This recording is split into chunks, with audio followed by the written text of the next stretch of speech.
what's left behind is not for me anymore. Rushing through some dark streets, heading for the highway, while I try to straighten up things with myself.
times I've gone wrong, and I'm lonesome, lonesome and lonely. I'm lonesome, lonesome and lonely.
From hot asphalt, a voice within me tells me don't go home.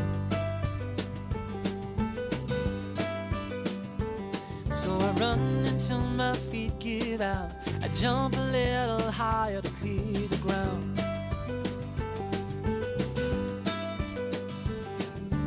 Every shadow of every girl, every time I turn around, I swear it's her.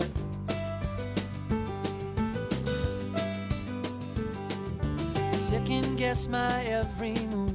I hold my breath in case I run into you. Oh, I just can't look. I can't bear the thought of seeing you with someone new. Oh, I swear I'm almost over you. And sometimes I find I switch off and I start to drive streets that no longer are my own. I keep driving your way home. You live across the park from me in a place that steals a tiptoe view of the sea.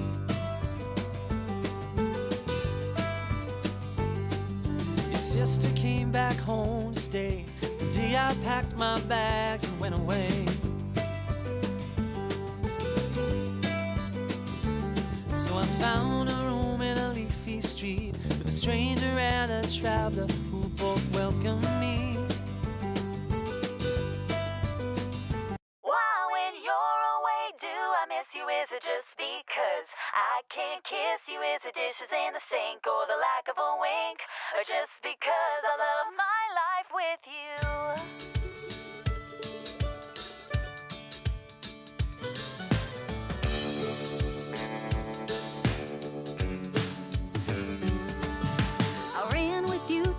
High school halls, you're the prettiest girl there ever was. Annie, darling, you're so sweet, and I'm so glad we had the chance to meet you.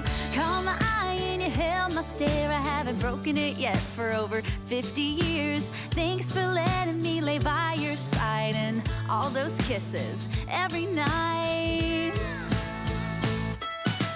Why, when you're away, do I miss you? Is it just because I can't kiss you? Is it dishes in the sink or the lack of a wink? Or just because I love my life with you?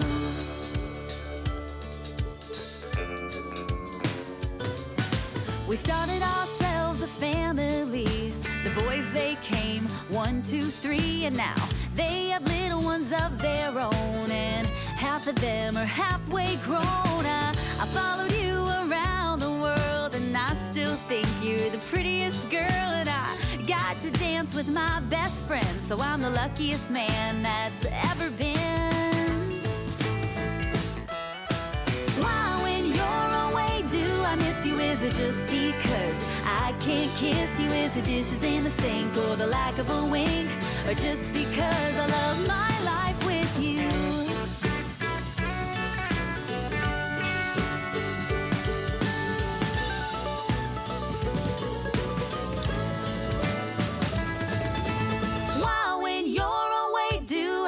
Is it just because I can't kiss you? Is it dishes in the sink, or the lack of a wink, or just because I love my life? Why, when you're away, do I miss you? Is it just because I can't kiss you? Is it dishes in the sink, or the lack of a wink, or just because I love my life with you?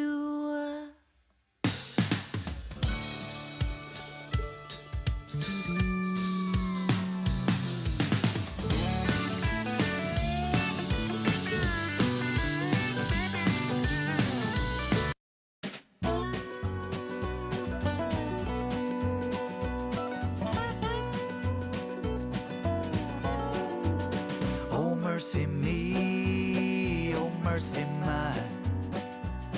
Down on my knees, I got my arms stretched to the sky. Trouble to the left of me, sorrow to the right. Can you hear me, Lord, and can you lead me to the light? I lift my voice, I call your name, as I toil down in this valley of strife and pain. I've been over backwards, paid it all forwards, don't have a dime to my name, and my debt to you could never be repaid. When the heat wave starts to break, and the ice and snow melts away, when the tears we've cried have all run dry, and we find the rainbow's end, we'll be walking in the sunshine with him.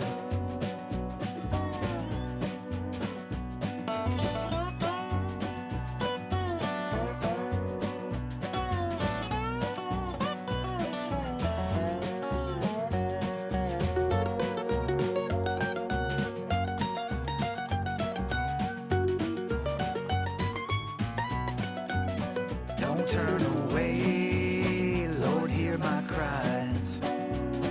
I need you to make up my bed when I die. Forgive me for the trespass. Can't you see I'm running out of time to make it well with my soul by and by?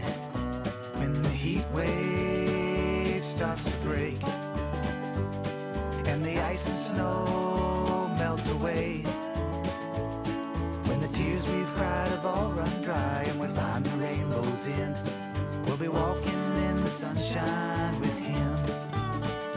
When the heat wave starts to break, and the ice and snow melts away, when the tears we've cried have all run dry, and we find the rainbow's end, we'll be walking in the sunshine, walking in the sunshine, walking in the sunshine with him.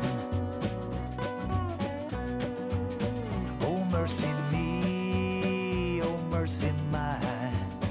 Oh mercy me, oh mercy mine. Oh mercy me, oh mercy mine. Oh mercy me, oh mercy mine. Oh mercy me, oh mercy mine. Oh mercy me, oh mercy mine.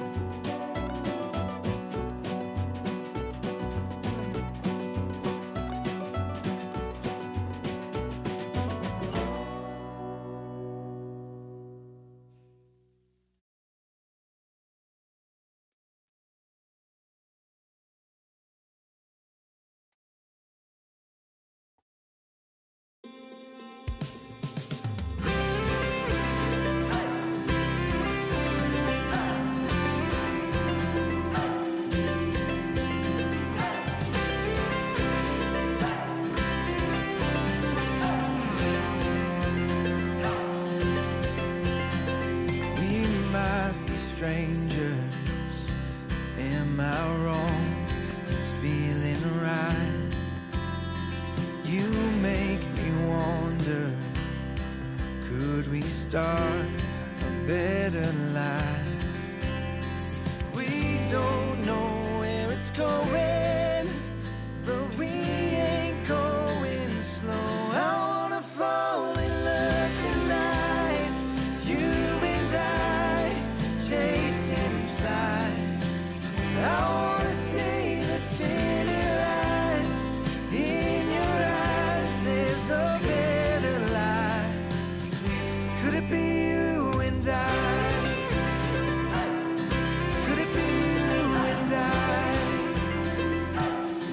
Could it be you and I? Could it be you and I? Years they are passing. Could this be Check one. what we wanted? Just keep on laughing. We will see what could happen. We don't know where it's going, but we ain't going slow. I wanna fall in love tonight, you and I, chasing flight. I wanna see the city lights in your eyes. There's a better life. Could it be you and I? Could it be you and I? Could it be you and I? Could it be you and I? I wanna fall in love tonight, you and I, chasing flight. I wanna see the city lights in your eyes. There's a better life. I wanna fall in love tonight, you and I, chasing flight. I wanna see the city lights in your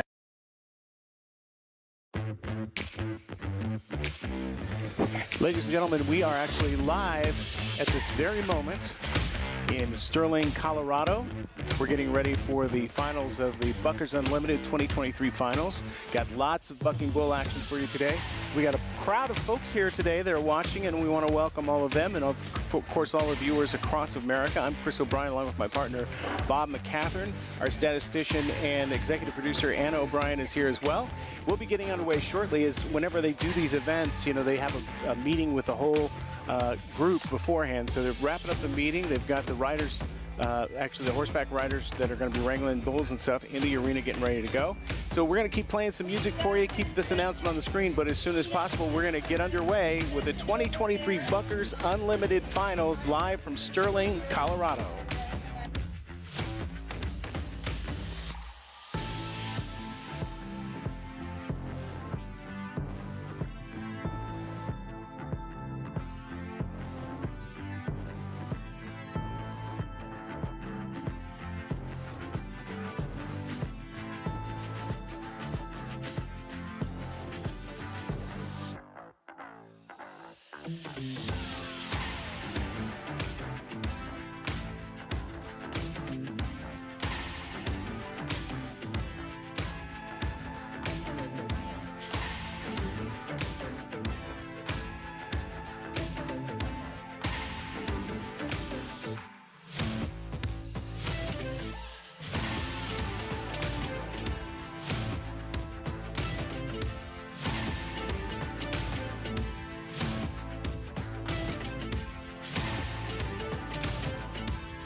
lets her hair down. She drives me wild, and she looks in my eyes. Hell yeah!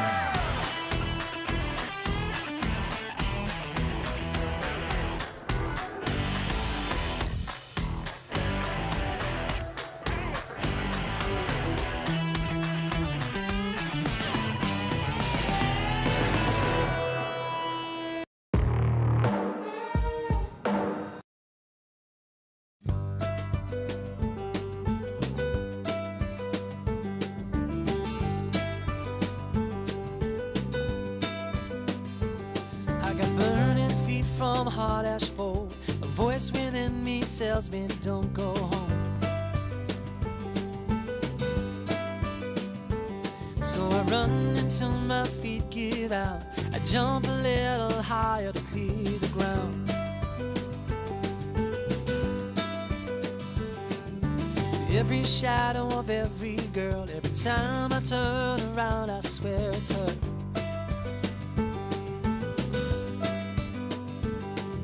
Second guess my every move.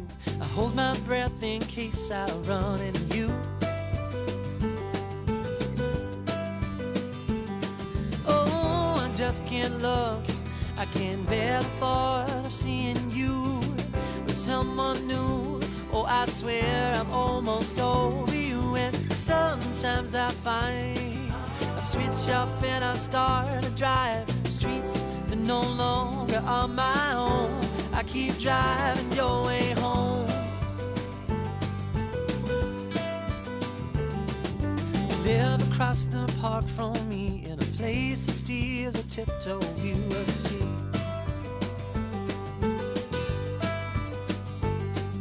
Your sister came back home to stay the day I packed my bags and went away.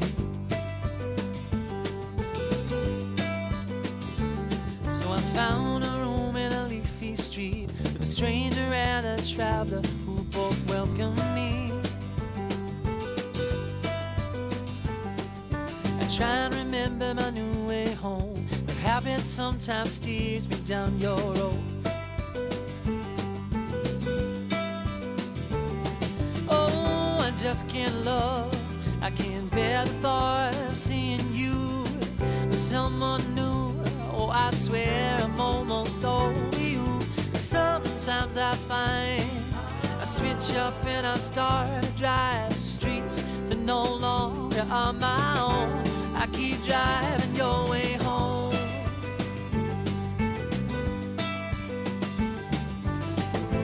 And the day breaks slowly, and I know I can't be this lonely for that long. Got to grow up, show me how it's done. 'Cause baby, I've been trying with no luck.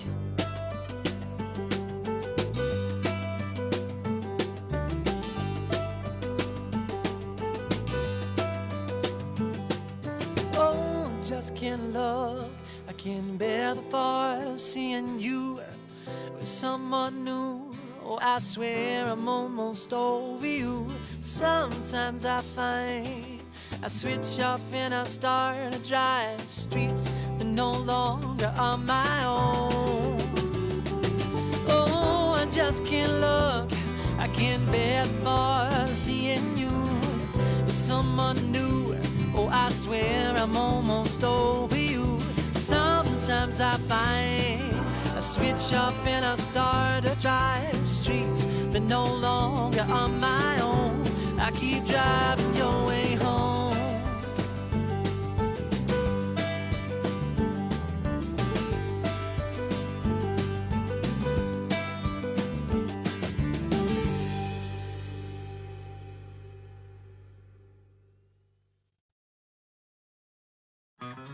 Wandering through Wichita, doubt my salvation on account of all the ways I've gone wrong. And I'm lonesome, lonesome and lonely. I've been searching for the banks of peace like a river, with a worn out liver and a hole in my soul. Winter time's coming, these days are shorter than my temper. I can't wrestle with my angels and they got a boot heel on my throat. And I'm wandering through Wichita, doubting my salvation on account of all the ways I've gone wrong. And I'm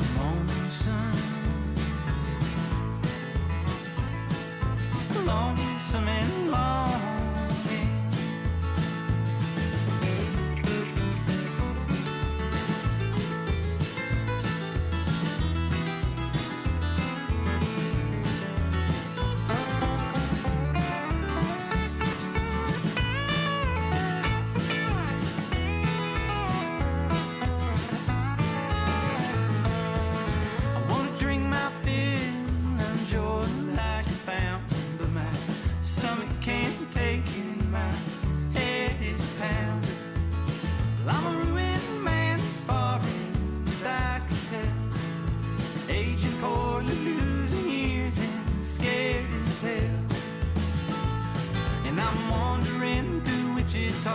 Doubting my salvation on account of all the ways I've gone wrong.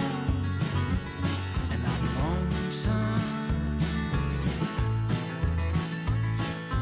lonesome and lonely. I'm lonesome and lonely.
Must be having a little difficulty with their dummy.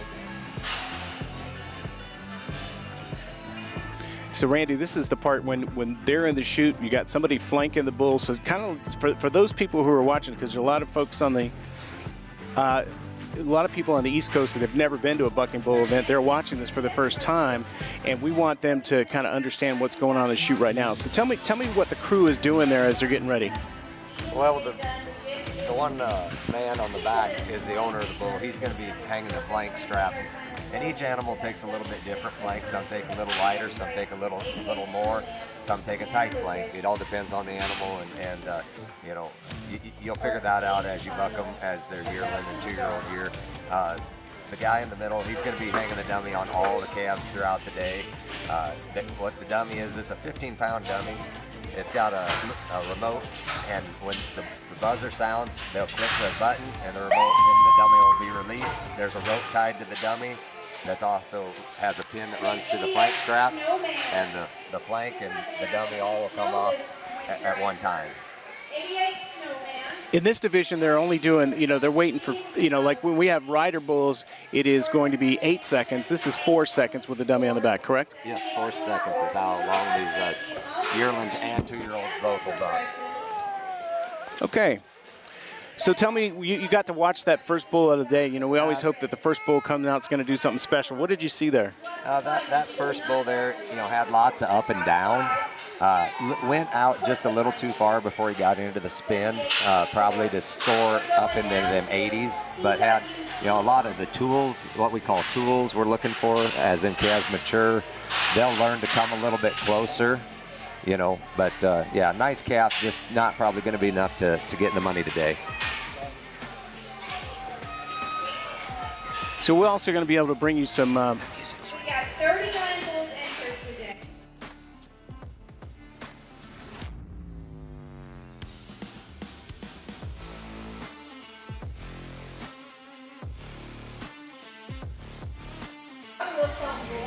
Okay, so we're back.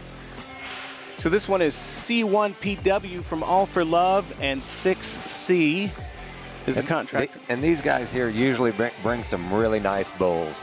You know, they've come to our events before and won. And I don't know this animal, but I know that usually when they show up, they've got a pretty good one on the trailer. So both these owners, the 6C and All for Love, both usually have pretty good bulls. And so if they're partnered up on this one, I'm guessing he's probably pretty good.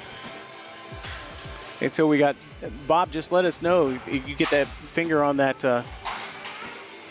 Yeah, here's a nice calf. He's going to be doing what we, you know, going through the motions. So we look at it again. But definitely maybe not as intense as what we'd want to see, but it had a little hop skip there coming out. But when he got into it, doing everything correct, up and down, round and round, getting them that back end up off the ground. Maybe not quite as much extension as what some of the calves will have that are really, you know, cracking them heels over top of their head, but doing all the right stuff. That bull should go on to make a really nice rider bull. Okay, great. That's awesome. Staying with All for Love. And we're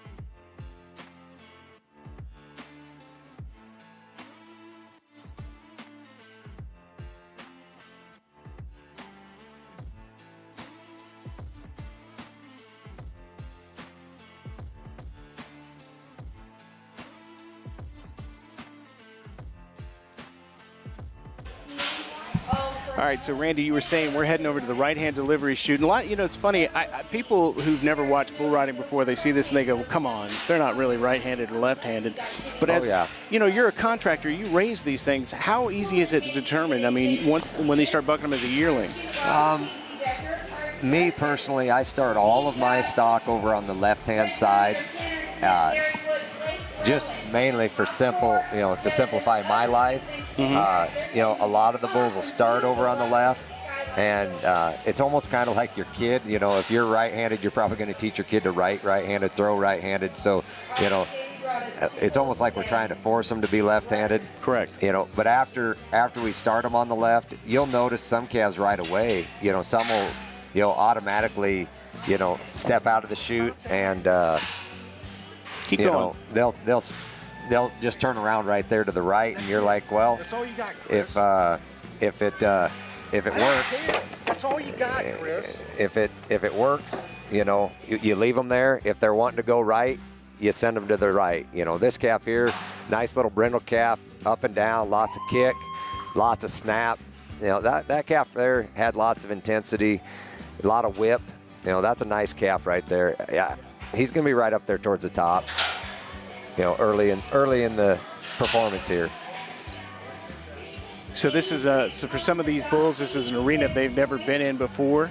And so, occasionally they'll get in there, want to wander around the arena a little bit, decide whether they're going to go out the out gate, which is not a big deal. Well, most of these calves, the arena setup is pretty similar no matter what venue you're at. You're gonna have your left, your right, your center out gate, so, and a lot of people even have this same setup at their house where they're training their bulls, and so you'll see a lot of these bulls that it doesn't really seem to matter.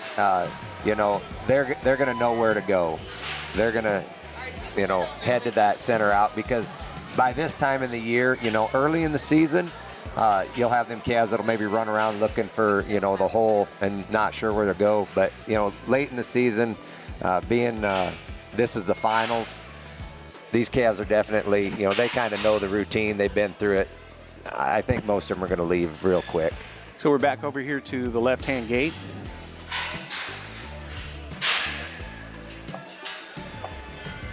And this is M4 Toasted Candy from NCBB and Cole Thompson, the contractors.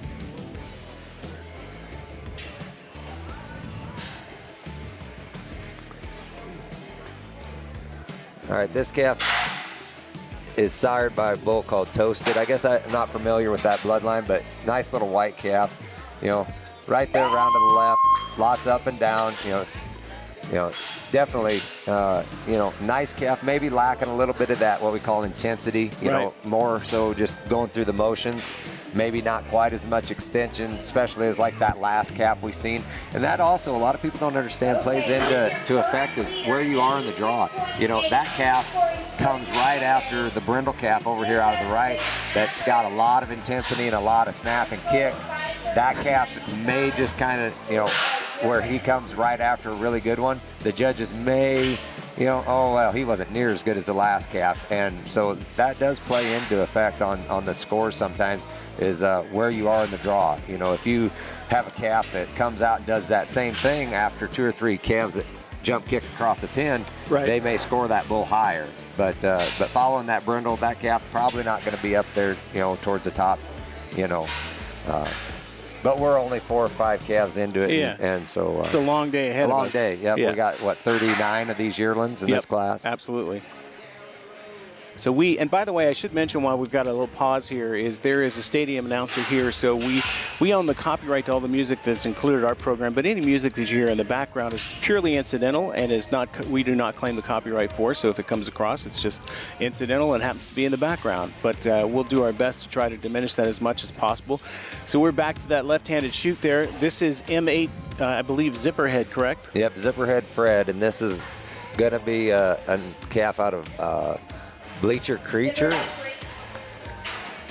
The little calf's got lots of kick. Kind of took a second to come around, and it comes to the right. So, that calf there, right there, all the kick that you want, maybe, that little hesitation, he wanted to come to the left, then comes back to the right.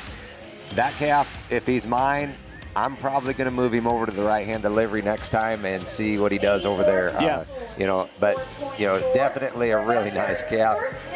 Just, I think going out that extra jump's probably going to cost him from being in the money today. And we absolutely see that especially with the yearlings. It's just like we're trying to figure it out when we're little ones. Yep. So they'll come out of the left-hand chute, and then next thing you know, they perform better out of the right-hand chute, and that's where the experience of the contractor comes in. They know what to look for when they see, just like you described in that animal, the way his athleticism was going more towards a right-handed bull. That maybe they will try him in the right-handed chute next time. Yep.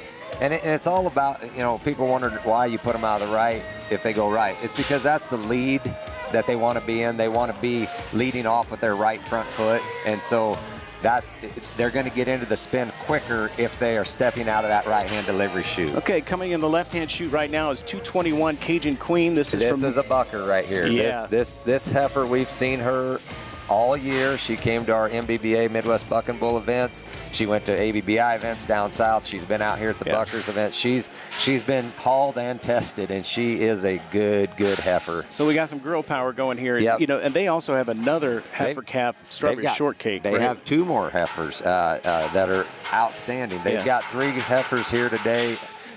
Colton Moyer and his brother and his dad, they haul these calves all over, and they do a really good job with them. Maybe a little bit of a hiccup there. She's kind of getting a little flat and not having that extension today. Yeah, I think that was a rough out there. Yep. And a lot of it started at the gate. You know, she got a little bit of a bad start, and when they start off on a wrong foot like that, it just takes them a little while to get get everything put back together. And that heifer, kind of got bound up there, missed that big kick out of there, and then kind of got bound up underneath of herself. Yeah. I don't know. Did you hear the score on that, Bob? 85. Yeah, 85.5. 85.5. And not saying that. I think she got enough. For as flat as she was, I would have maybe not give her quite that much. But hey, I'm not judging, so it's like they say in the NFL, any given Sunday. Yep. I mean, you and I both know we've had bulls in events where they get scored low, and you're like, what were they looking at? You know, it just happens. Yep. Next up, we've got 225 Gallo de Cielo. This is from Pyle and Moyer and Sons. Yep. This is another nice calf. The Moyers have been hauling. They had this bull at a couple of our MBBA events. I believe this calf should be right here, round to the left, black baldy, and just a really cool bull. This calf's going to be coming from Chris Pyle out of Missouri. He's going to be the one that raised this bull.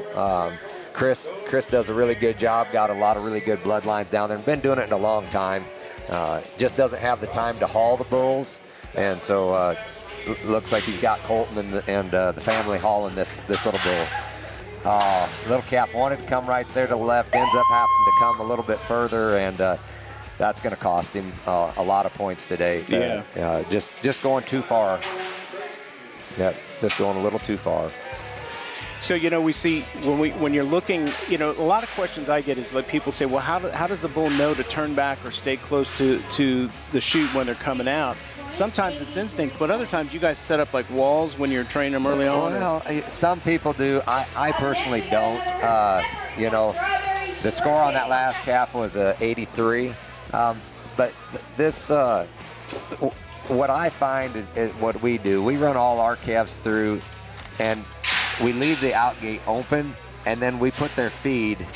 They go out to feed right after we run them through. So it's a reward system. They realize that, hey, as soon as I get out of this chute, I'm going to go out that gate and I'm going to go out to my feed. And so then it becomes second nature for them not to want to come over to this side of the arena, because all their reward is back there behind the chute. So when they turn back, they're going to turn back closer to that chute so that they can leave faster and get to their reward. Now, in the left-hand chute right now, we've got that heifer calf we were talking about. Strawberry shortcake. Yeah. Yep. Now this is a really good heifer. This calf, I mean, every time we've seen her this year, she's amazing. She was in like 2 MBBA events, I think. Yep. She's won an event, I believe. I'm not sure. I know I want to say she finished top 3 at the MBBA finals. Yes.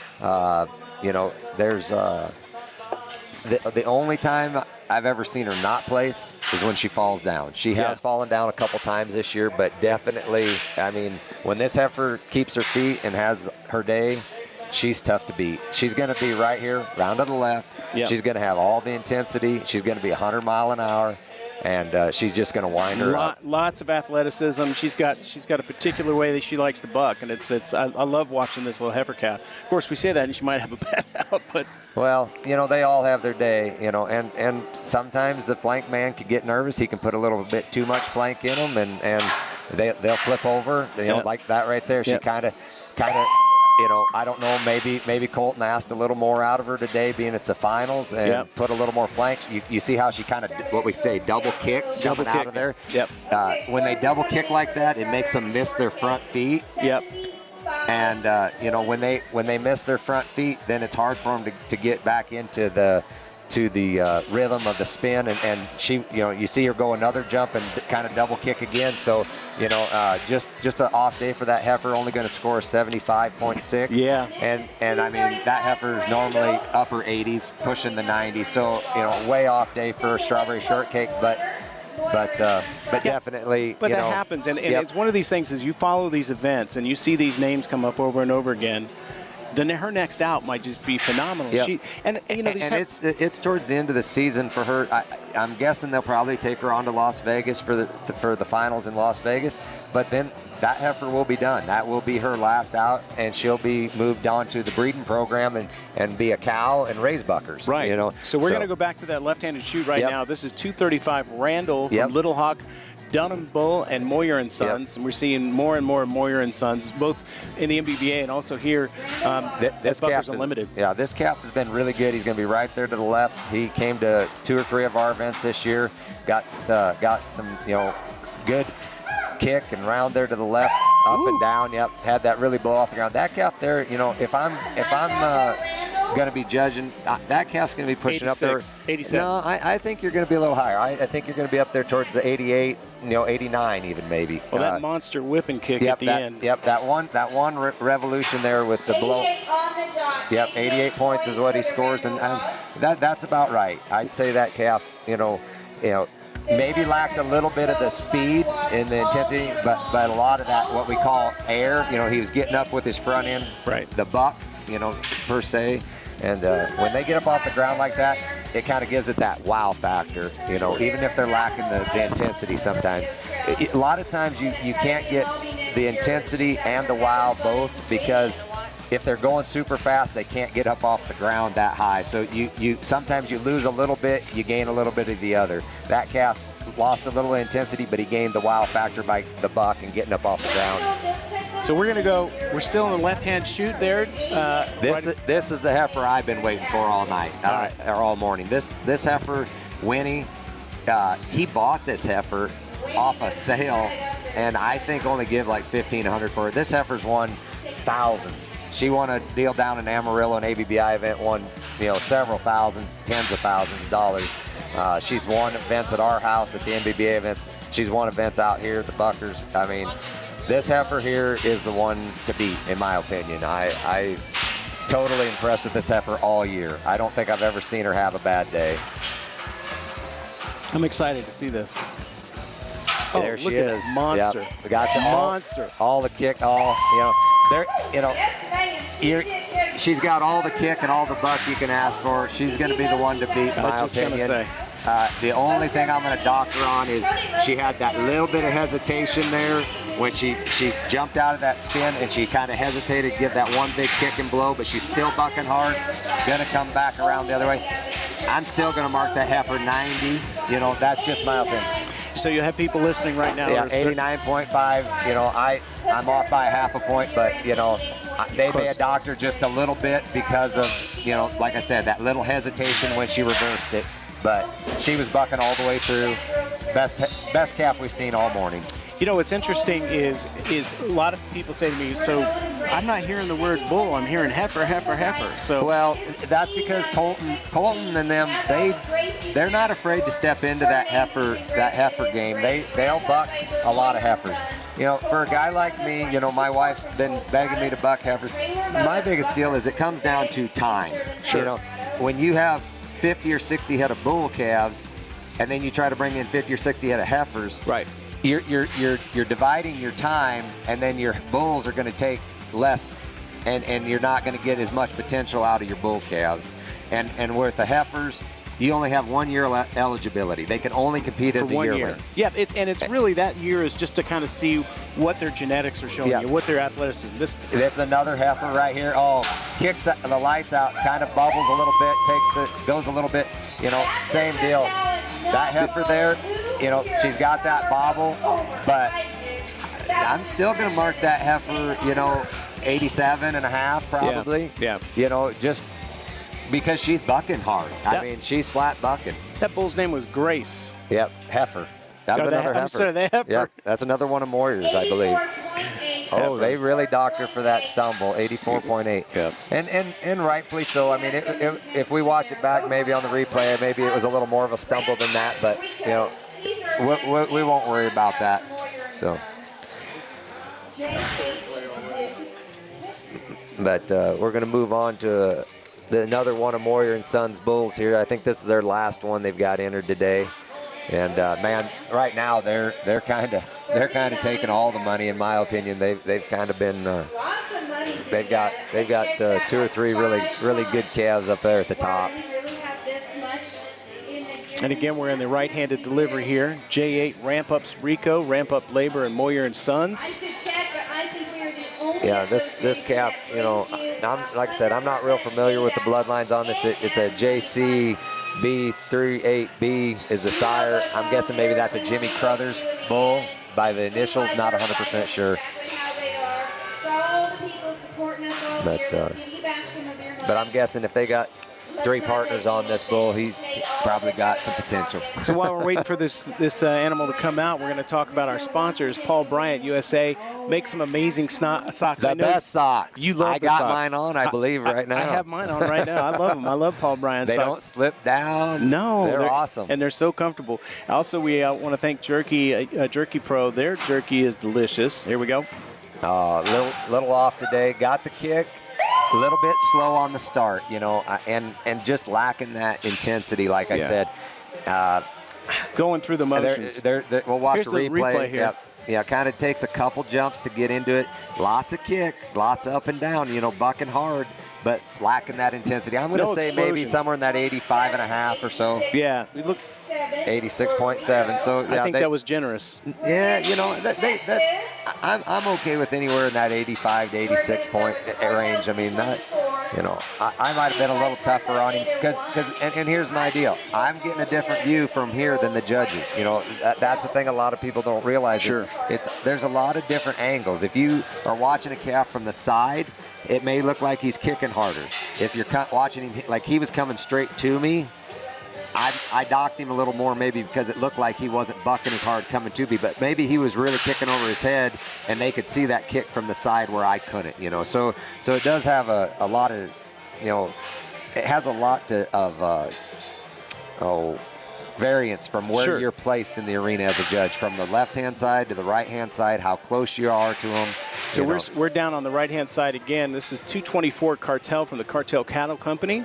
Not familiar with this animal either. No, this is a calf that I think's been out here, mostly the Buckers events. You know, like I said, Colton and them, they come to pretty much everything. They go to the MBBA, ABBI, Buckers, you know, they kind of go wherever the money's at. They even go clear up to the Platinum Bull Series up there in Minnesota. So, yeah, they're not afraid to travel. You know, I guess that old saying, have gun, will travel. Theirs is, we have bulls, will travel. Well, you just have to look at the license plates in the parking lot of our hotel to see people came from all over to come to this event. Yep. You know, you got guys here from Wyoming, Colorado, you know, Kansas, South Dakota, Nebraska. Yep. So. By the way, we want to say hello to our audience in Omaha, Nebraska. My father-in-law, who's a loyal fan of the rodeo, watching us right now. And also on the East Coast, we got people in North Carolina, Virginia, Georgia, South Carolina checking in, watching us. It's like what ZZ Top said, we're bad, we're nationwide. Here we go, looking for that chute to pull open. Here we go. A little bit off on that start. Like I said, that start's kind of, I mean, a little hoppy too. It's all about the foundation. You know, if the foundation ain't right, the building's going to fall, and that leaving the chute is kind of the foundation. Just didn't see the full extension, and we saw that hoppiness. He's getting plenty of what I call air. Yeah, but lacking in the kick and the extension and that whip, part. Yeah. You got to, you know, one of the things is people say, you know, how do you know what you're looking for if you're not a judge? And I've always said to them, you know it when you see it. Yeah. When you see that explosion coming out, and that bull just scored a 78.5. 78.2. 78.2. Yep. Okay. Yep. 78.2. And you know, like I said, was lacking in the spin, lacking in the extension of the kick.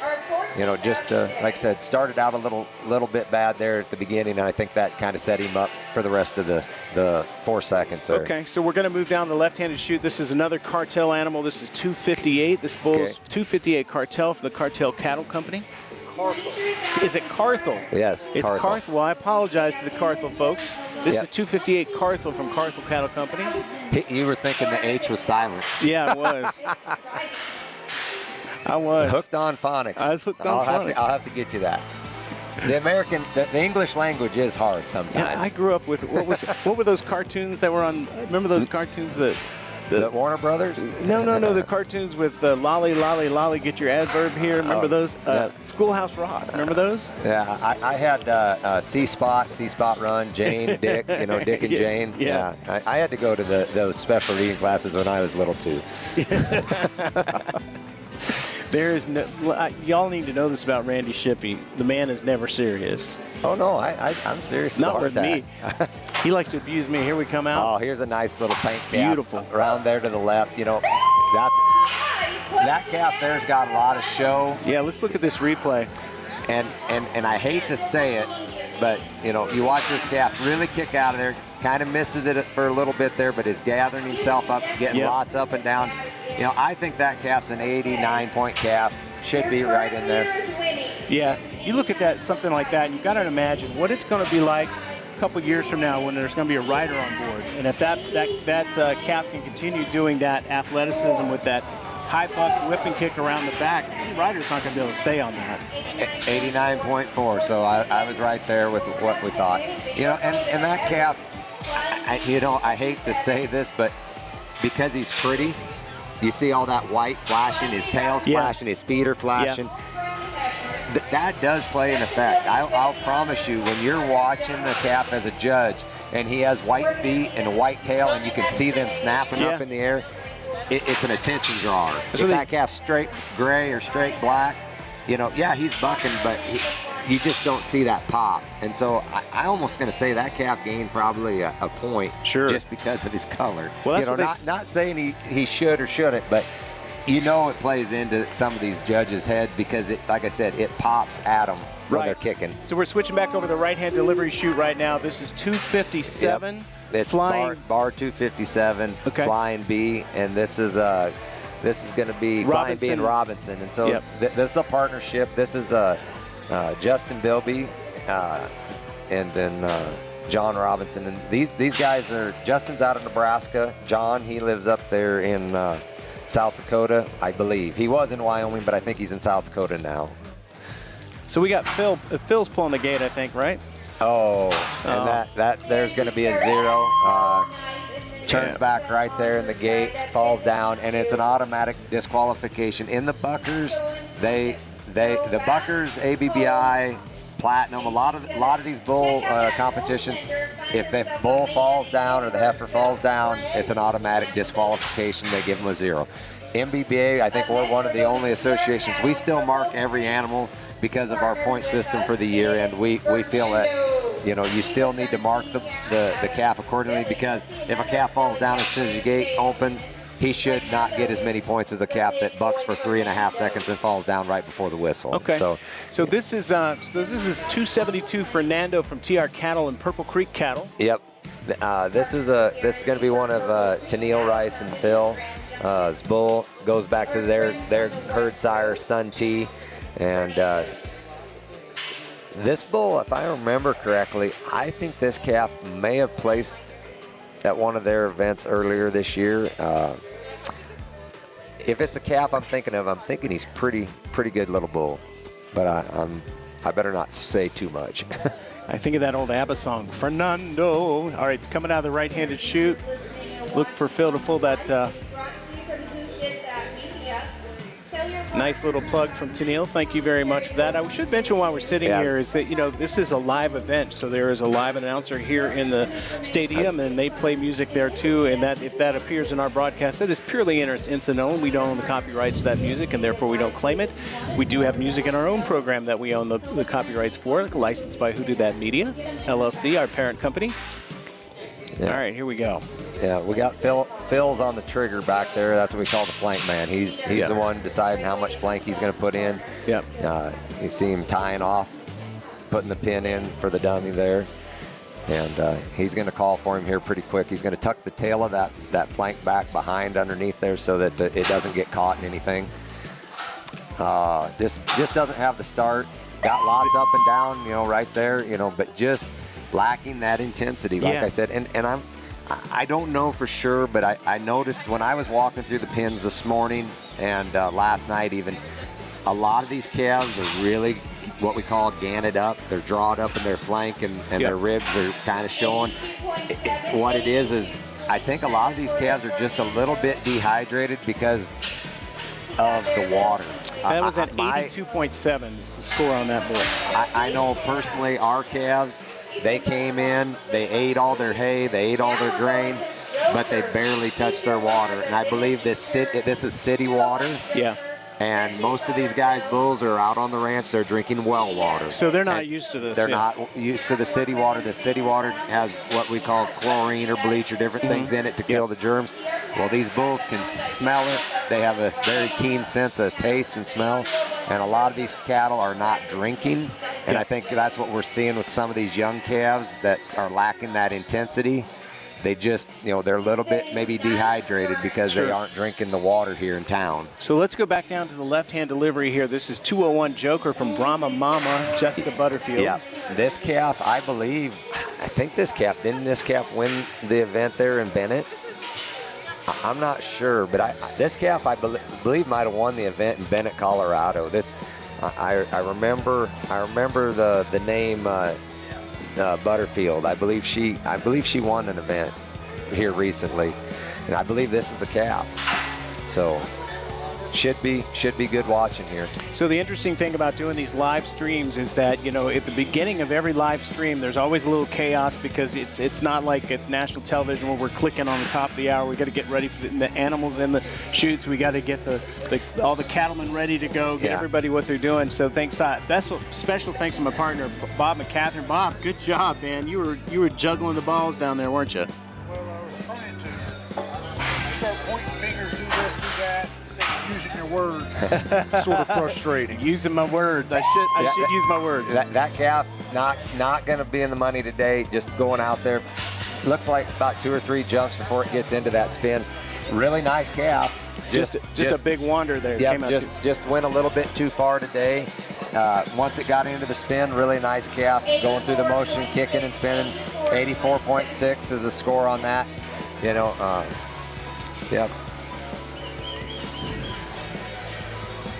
I want to thank Randy Shippey, you know, our unpaid intern today. Randy, appreciate you stepping in. I mean, it's really nice to have somebody with that knowledge. I mean, you're raising these animals every single day. So, you know, the insight, like, for example, the water, that's the kind of things that those of us who are just commentating don't really know. And it's nice to see that. And you know, there's like, for example, one of the sponsors here today is a supplement company. And, you know, some of these animals are fed different things, different supplements. They're not given steroids, of course. No. Most of the supplements that these guys are feeding are like vitamin packs, minerals.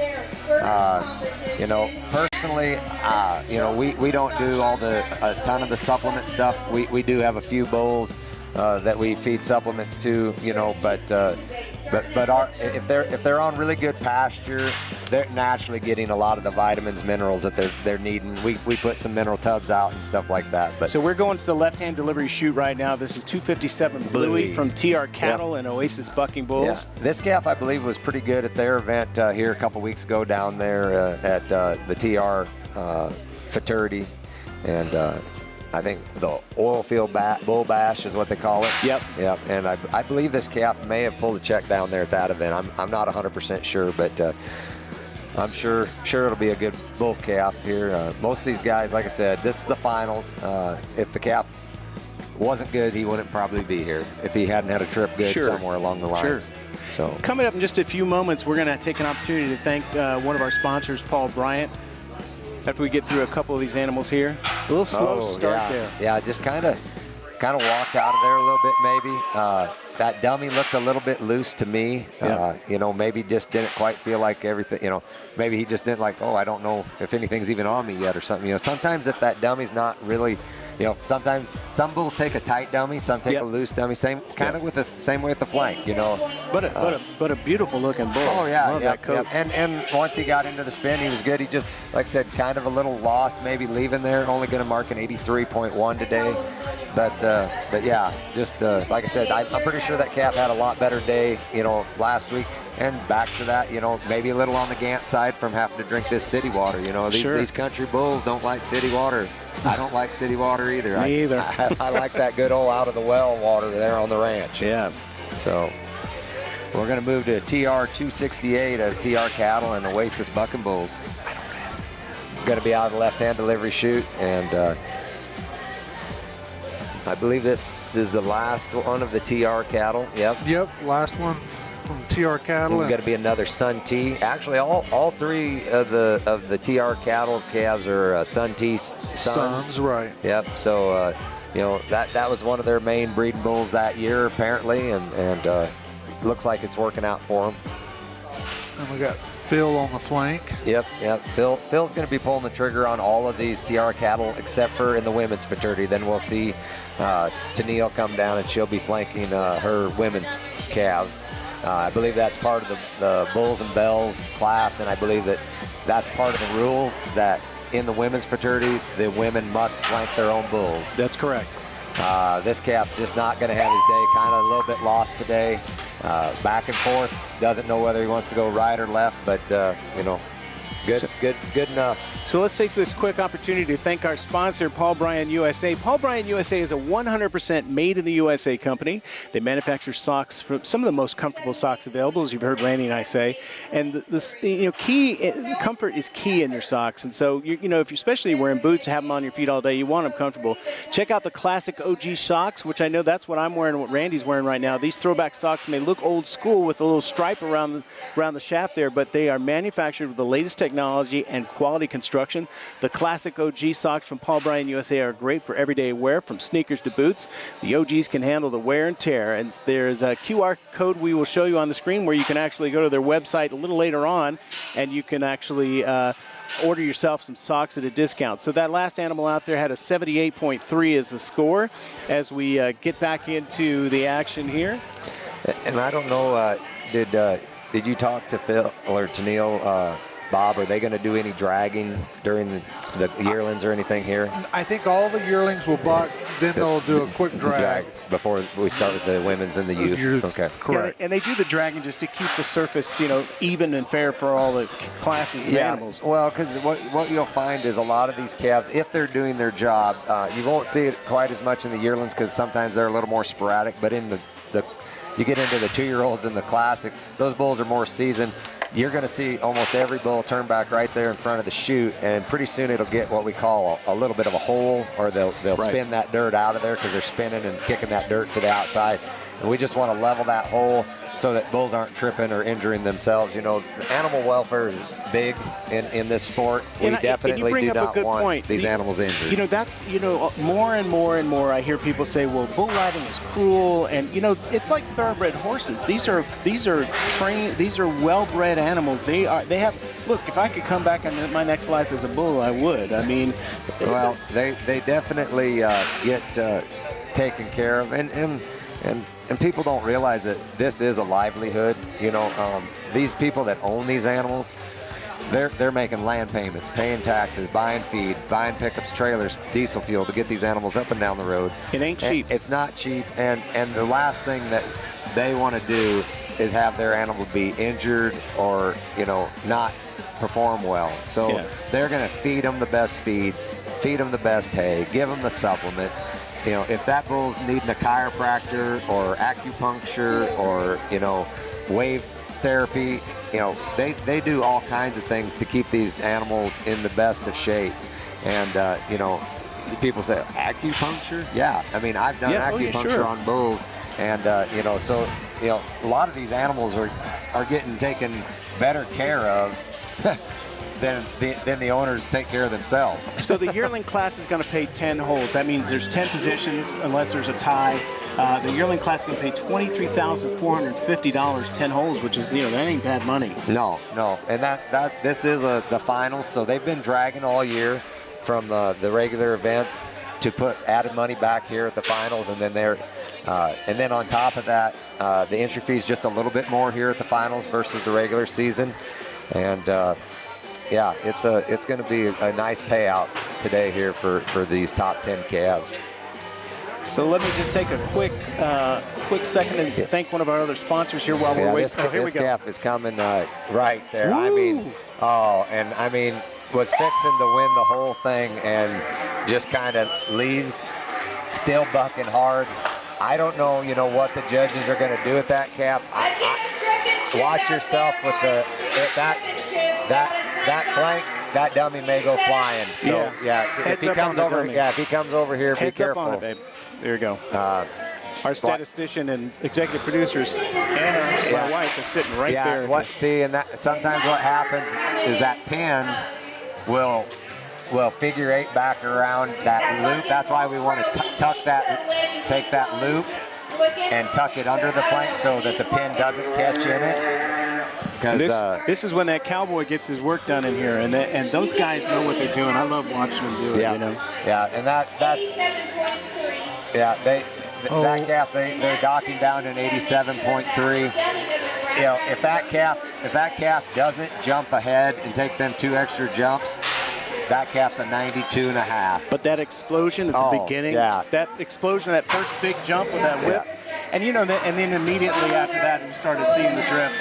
But that's a 23.5 type point bull if he finishes the way he starts. Yeah. We need to watch for that. Also, let me thank one of our sponsors today, Who Did That Media LLC. It's one of America's fastest growing creative services company. We speak to millions of people every day on radio and television across the United States and in Europe. We're happy to be a part of the bull riding community along with our other company, WDTM Sports, who's carrying the live stream today. And some of the sponsors you see out here on the fence, these are the Buckers Unlimited sponsors, like Sense Jeans and Shirts. They provided all the award jackets and they're beautiful, for all the contestants here today. And the Boot Barn, Two Bulls Pro Performance Feeds, and the Buck and Bull Pro dummies. That's the dummies that we're using here today, or Buck and Bull Pro. So them are your Buckers Inc. sponsors. All right, they're trying to get that dummy off the calf at the back right now. They're going to have to and just to explain to people, they rope the calf because he's not used to leaving until the flank and all that's off of him. So he was confused. They got to bring the horse in, get a rope on to just lead him to the hole so he knows how to exit and get out of there.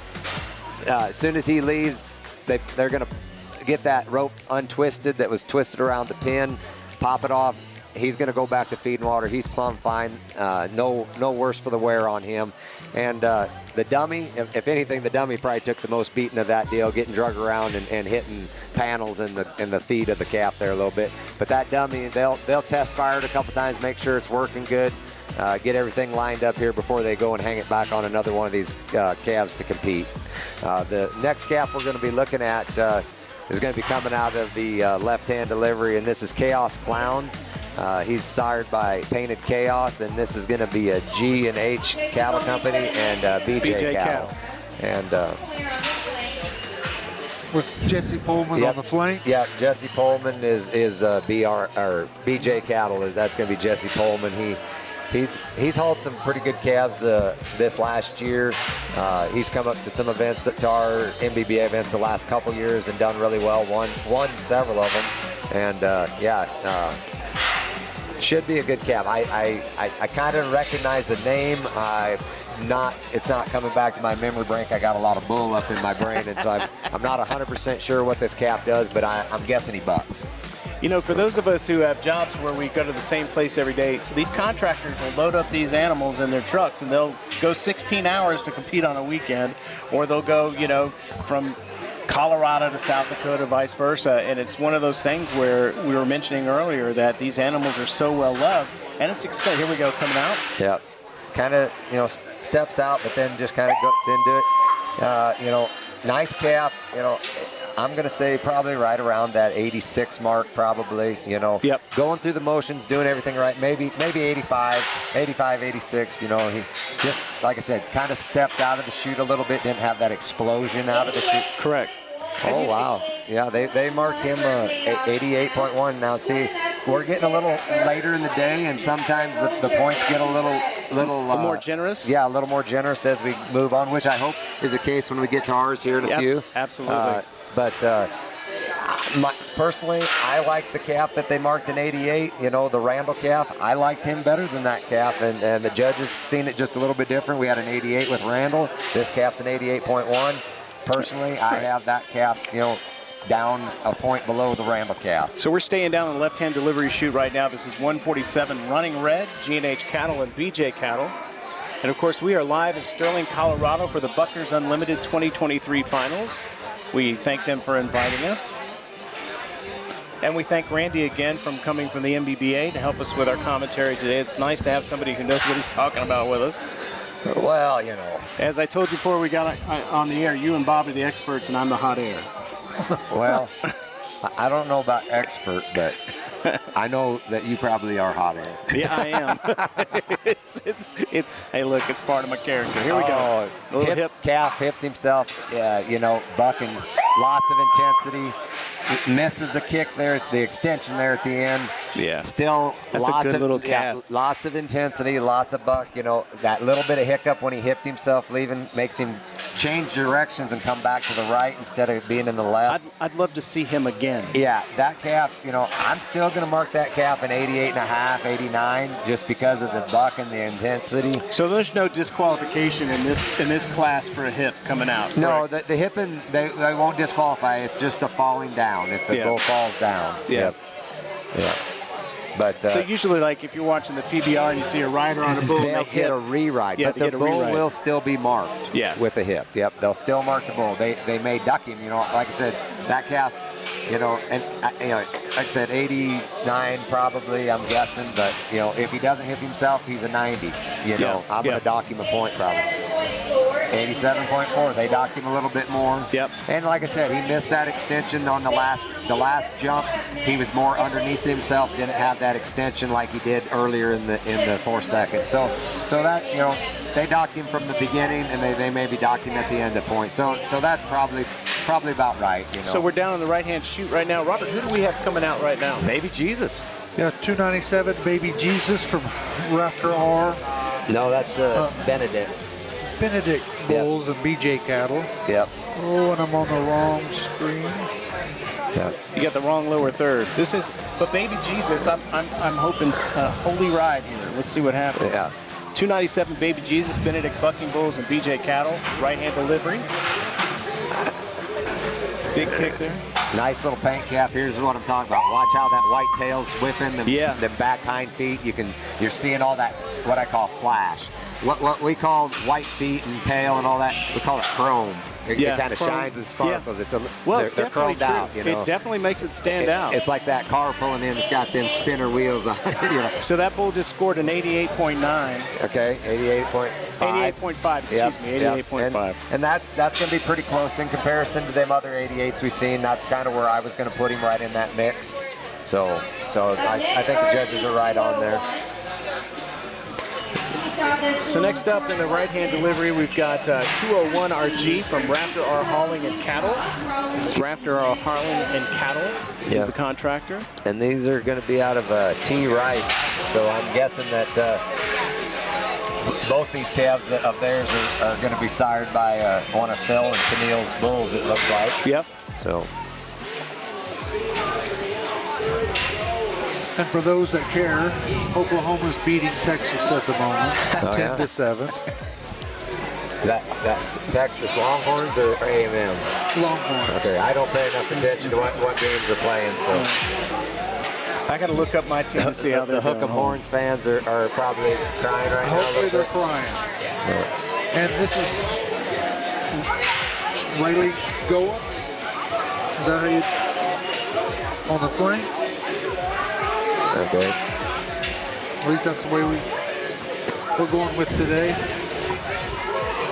And you know, I tell people all the time that, you know, I see a lot of things from behind the chutes, and sometimes, you know, you watch different guys, you know, some guys get almost nervous back there flanking their bulls, you know, and Sure. some guys, you know, that, you know, they're not 100% sure. They get to second guessing themselves. Being the finals, you'll see guys maybe, you know, pull their flank a little tighter than they normally do. You know, just lots of things that can happen back there. Nice little calf here. Takes a little bit to get to it, you know. Goes a couple jumps, goes into that right-hand spin. Maybe lacking a little bit of that speed and intensity we talked about, but going through the motions, doing everything kind of right. You know, probably about an 83. Yep. Somewhere in there, you know. 83.5. Whoa, Yeah, 83.5. I'm going to get Randy to buy lottery tickets for me. Well, when you've watched as many bulls as I've watched Buck over the years, I could about do it in my sleep. Before we head down to the next right delivery, I want to thank another one of our sponsors, Jerky Pro, USDA and FDA-approved beef jerky. Again, Randy can testify. He loves this stuff. Oh, yeah. Hey, and it's made in the USA with U.S. beef, none of that foreign garbage. That's right. It's low-fat, high-protein, organic, and 100% American-made. Jerky Pro, the go-to snack for pro gamers, athletes, and bull folks. Yeah. 8 delicious varieties to choose from: honey glazed, turkey, teriyaki, nuclear, original, red hot peppered, sweet barbecue, and apple cinnamon. And also, if you go check them out, thanks to Randy, you can, if you go to their website and when you're checking out, enter the code MBBA, you'll get a nice little discount on your jerky. And I like the teriyaki. It is good. It's pretty darn good. So the website is jerky.pro. Instead of .com, it's jerky.pro, and that's where you can order that delicious jerky. It's really good, folks. Yeah. So, all right. And like I said, if you're a Patriot, it's U.S. beef, baby. That's right. So we're left-hand Support delivery. them American ranchers. Left-hand delivery right now, 203 RG from Rafter R Hauling and Cattle. All right, so here we go. Get on that stuff.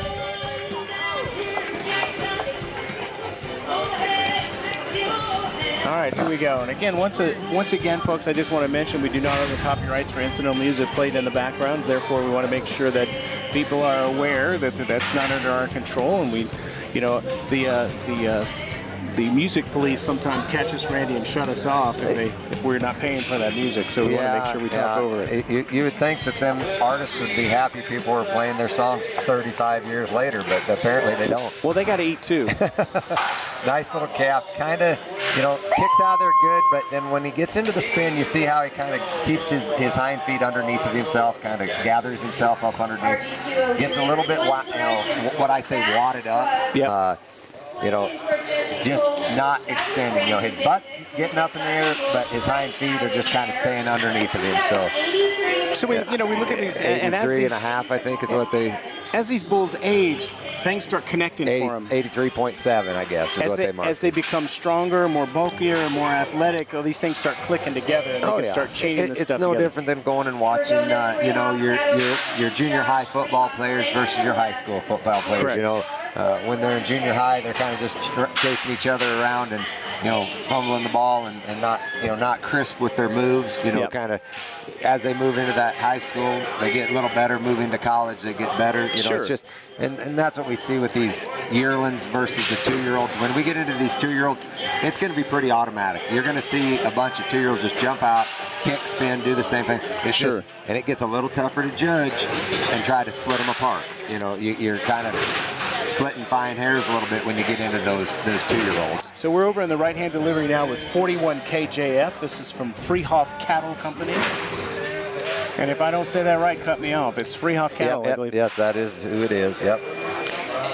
And they usually have some pretty good ones. I know they just won a bull team event over in Kansas here last week, I believe it was, with some of their older bulls. So we'll see how their young bulls do this weekend. I think they may have even won an event. They might have won the last event in Bennett with one of these 2-year-olds or yearlings. I think they did place with one of these yearlings a couple weeks ago in Bennett at the last Buckers regular season event, I believe. We'll have Bob. He's our statistician. He's gonna try to look and see if I'm lying or not. So where are we in the bucking order, Bob? Well, number 26 of 39 yearling calves this morning. I'm going to probably have to leave you here when we get about 2 or 3 more into this so I can get behind the chutes and get my flank lines out here. Only if you promise to come back. I'll come back for the women's and the youth and maybe the beginning of the 2-year-olds. Once again, thank you to Randy Shippey. And, of course, you know, Randy, if you're ever interested in getting into the buck and bull business partner, bad start coming out. Bull comes out, jumps ahead, comes out backwards. When he gets into it, he's good. You know, me, I'm going to dock that bull at least a couple points for that bad start coming out backwards. Yeah, I'm still going to mark that calf right in around that 84 point area. You know, we'll see what the judges do with it. You know, 84.4. So yep, they're right there with us. I have to admit, I'm pretty happy with what so far. The judges seem to be kind of right on with my opinion, whether that is any good or not. But I'm agreeing with them so far. Yeah, so. Absolutely. Now, when my calves buck, I might disagree with them. You just never know. So what we're going to do at the end of this class, when we get to after the 39th bull, we're going to take a quick break, play a little music for you, so we can get the standings and the results posted on the screen for y'all. Yep. We're moving on to another one of the free-off calves. This one is partnered up with Polchek. Wayne Polchek, Yep. This is 52 KJF. And they're not showing, we're not seeing, our statistician here that does all our research for the bloodlines, we're not seeing any sire dam, but that doesn't mean he doesn't have one somewhere. Ties. Bob, zip ties.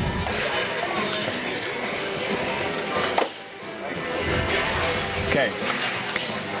So this is a live event, so we get visitors at our table sometimes. Yeah, well, and as a producer, if you notice it over on the left-hand side, one of them calves caught the banner of one of the sponsors, and as a producer, our job is to take care of our sponsors, so I do the same thing. If a banner falls down during the event, I'm going to try to get it zip tied back up so that everybody can see who our good sponsors are, and you know, without the sponsors, we can't do these events, so we need to make sure we take care of them. Here's a nice big black and white paint. Yeah. Lots of up and down, lots of air, lots of kick. Loses a little kick at the end. He's not making a lot of rounds. You know, he only makes probably one full round, but he's getting lots of air. I'm still going to say right in that 87.5 to 88. Yeah. You know, they may go wild on him. You never know. It depends on what he looks like from the ground level. He may look better from down there on the floor. Right. By the way, we're setting up a little bit here. By the way, speaking of the local sponsors here, Performance Feeds. This company provides, we're talking about supplements. They've powered more than $38 million in competition, including 7 PBR World Championships, 25 ABBI World Championships, and 659 event championships. So that's quite an impressive company. And they liked him. They didn't dock him a whole lot. 89.9. Yeah, I think that's first place. Which that's the bull to beat right now. You know, I personally still like the Winnie calf, the heifer. You know, I believe she was the one that was it Winnie that was 89? Oh, this calf stumbles a little bit. Yeah. Yep. Kind of wild. That calf's really, really wild and electric there. But I think I'm going to probably hop off here and make my way back behind the chutes, guys. Thank you, Randy. We really appreciate it. And we'll talk to you again here soon. That's Randy Shippey from the Shippey Ranch in Colomb, South Dakota. Appreciate you coming out here. That last bull was 21 Jordan. We didn't get the lower third up quickly enough. But the next bull out is 266 Hot Shot. He's sired by X51 Gangster Party out of a Cochelle cow.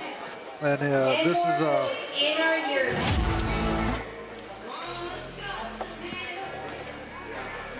266 Hot Shot Cochelle. Yeah. I'm glad you pronounced that, not me, Bob. Well, I said. Did you say? I think you said it right. I didn't know what it was. Yeah. And Josh Cochelle is on the flank.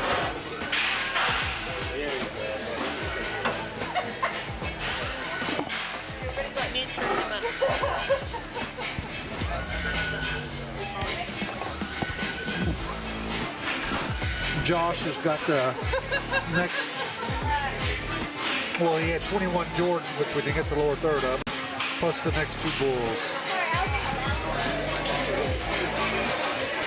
And 21 Jordan was his partners on him with Lazy Bar B9. I think this is probably the most yearlings I've ever seen in one of these events that we've done, at least covered, isn't it? No, well, we did a couple that were pretty close to 40 in there. But it's right up there. I mean, it's a large, you know, the yearling class generally has large turnouts because everybody wants to. Sure. Here we go.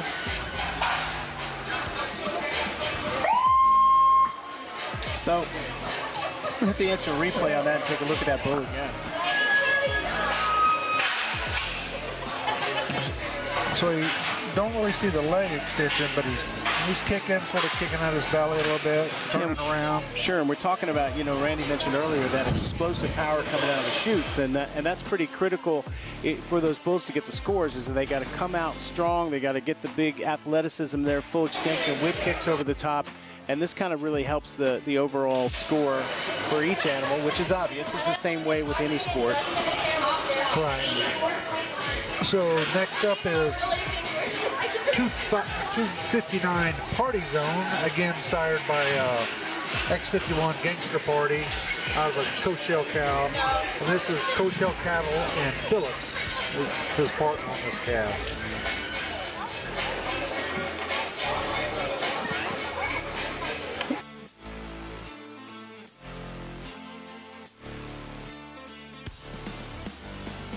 Waiting for that chute to come open there a little bit.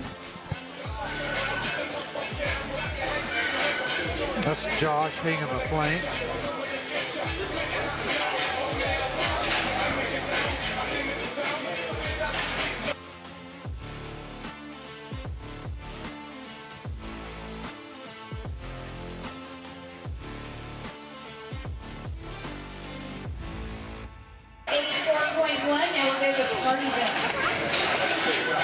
And Hotshot had a score of 84.1. Took a few minutes to get it in. Yeah. Maybe that's Mr. Phillips putting a flank on this calf. Here we go. I'm not certain, but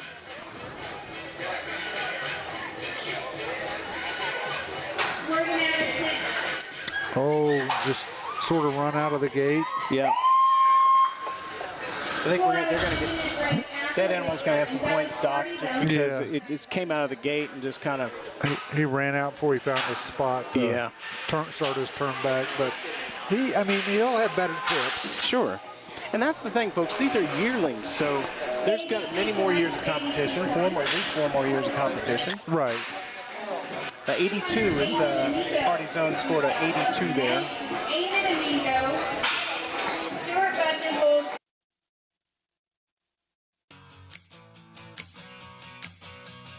And we are live in Sterling, Colorado at the 2023 finals of the Buckers Unlimited season. And it's going to be a day full of really exciting and really amazing bull riding. We've already, well, not bull riding, but bull events. We do have some bull riding coming up at 12:30 this afternoon. That's 12:30 Mountain Time. Mountain Time. We've got 4 Derby bulls. And this bull is 200 Amen Amigo, sired by Bar 903 Wallace out of Flying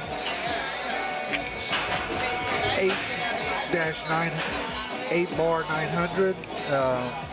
This is Stewart Bucking Bull. Yeah. And Josh Stewart's on the flank. Well, that bull's certainly enthusiastic to get out of the chute. Let's hope that translates into a good performance there. Right. And Party Zone had a score of 200. I think Chris had mentioned that, but yeah.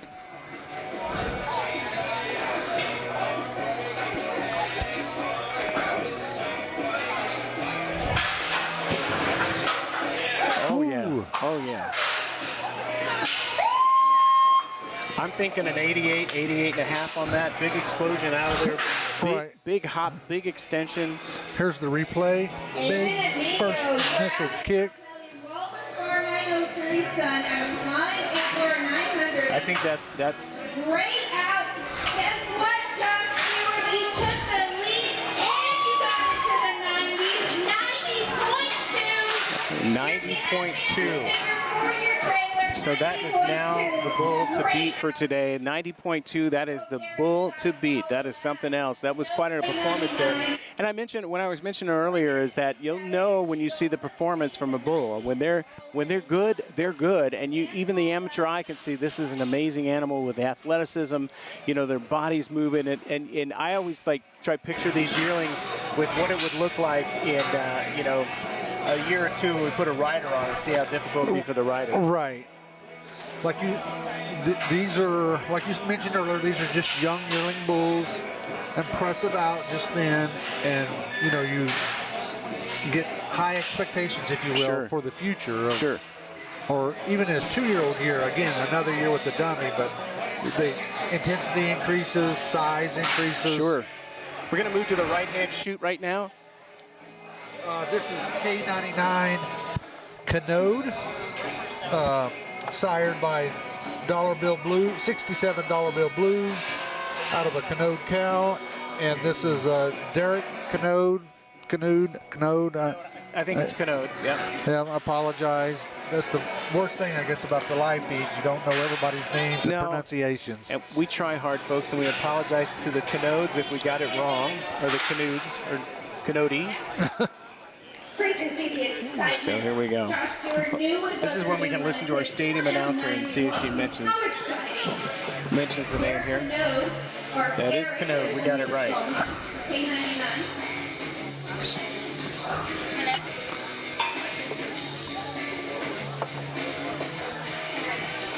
All right, here we go. As soon as they have that dummy tied, that flank strap tied, and that dummy's tied on, you'll see that gate. Contractor will nod, and they'll pull the gate, and it'll come out. Here we go.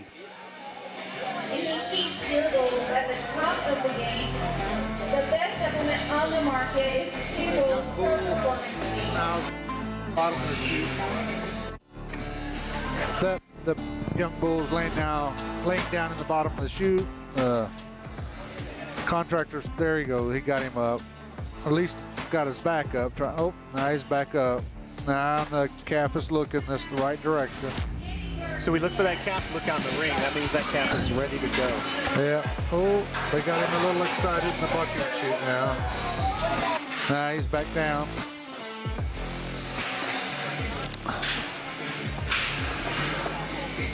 But this is 32. This is bull number 32 of 39. Here we go. A little hip there at the coming out there.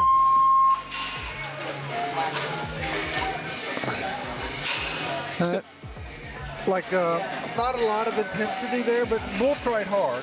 Yeah, he tried hard. We saw him do that, that wander and drift off. That's, right. We're looking for him to turn back to the chute. Yeah. So I think there'll be, if they're generous, maybe an 83, 81 points. 81. So you're in it. That's why we're not paid to judge, I guess. That's right. And by the way, 2 points in these events, 2 points does make a difference. So yeah, it could be a big. I'm amusing our statistician right now. He's actually crunching numbers. This is another bull from Derek Canode. Hello? And this is K98 Canode. Yeah, sired by the same 67 Dollar Bill Blues.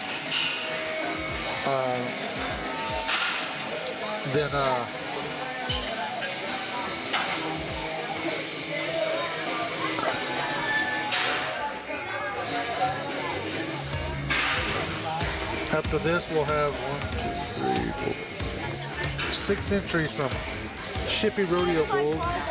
You just heard Randy was here commentating with us. We try to get somebody to help us out, a little more insight, knows the lingo, I guess. Sure. That helps us.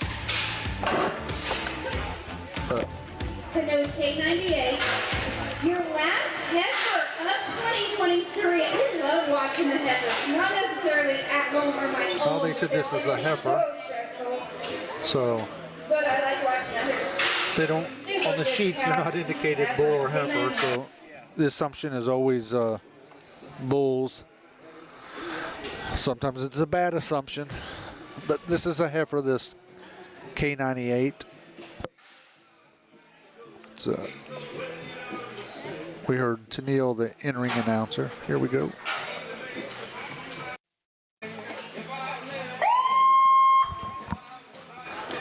So again, the out there was, not super explosive at the beginning, but the bull stayed, right there by the chute, a couple kicks.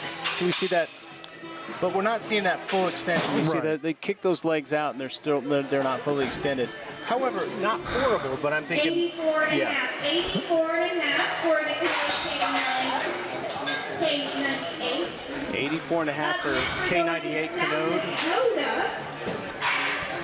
Pretty Boy Floyd, Shippy Rodeo Bulls, Randy Shippy. So this is We've got concessions thanks to S212, Pretty Boy Floyd.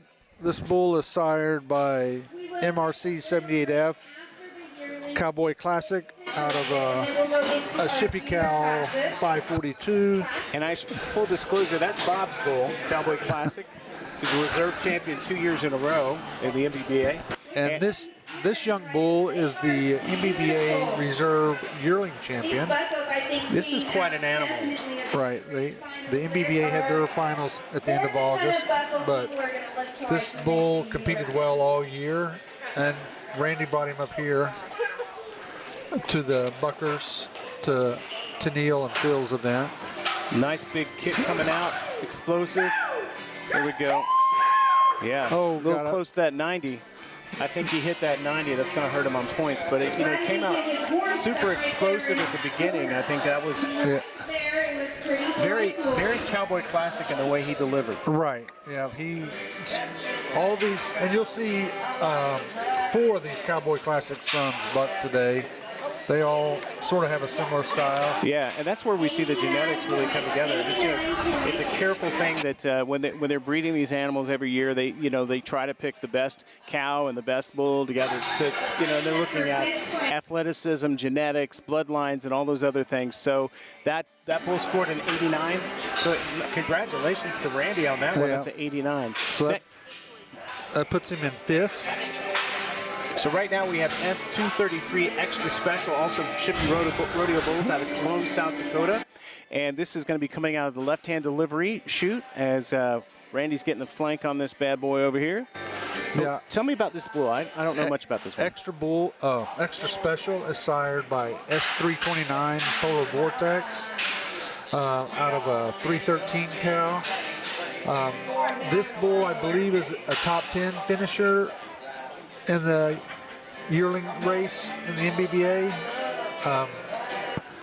We got caught on a little time this morning. I didn't get my laptop pulled out. Sure. I got this. But he's right there in the gate, kicking and spinning. We saw the athleticism there. We didn't see the explosive, out of the gate right away. But not bad. Yeah, he turned right into that 90, but sort of recovered well. 86. 86? What do you think? 86.2. 86.2. City Boy's learning something. Who are you going to call? Ghostbuster. Yeah, Ghostbuster's coming up next. Ghostbuster, S263. This is S263 Ghostbuster, also from Shippy Rodeo Bulls. Right. In Cologne, South Dakota. This is another Polar Vortex son out of a 913 cow. He competed this year. I think he finished just outside the top 10 in the yearling race. He had a bad out early in the season and just was never able to recover. But here he goes. Let's watch the replay on that one here real quick.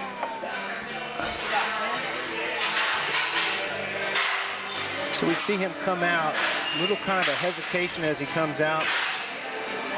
I think if they're generous, they're going to get maybe an 84, 84 and a half. I was going to say 83.7. So we'll listen for that score to come in. We just have a few bulls. 81.33. So 81. That was a little lower than I thought. Hanson is next. 297 81.6. Hanson. All right, this is Bob's bull here. This is MR297 Hanson from the Catherine Rodeo Cattle and shipping partner with Randy Shippey in Cologne, South Dakota. And, go ahead. I was going to say, this is another Cowboy Classic son out of a... Sure. And we just saw that other Cowboy Classic son buck. Now, I want you to watch Hanson because you'll see, whenever I see Hanson buck, I see his father. I mean, I see Cowboy Classic. And there's a lot of similarity in the athleticism. And this bull's not had a bad season. He's been a top 5 bull in the NBBA for this year. Yeah, he finished in 5th place in the year-end race. He's out of a Houdini daughter, so we'll see if he puts it all together today. So we got that. I'm excited to see this.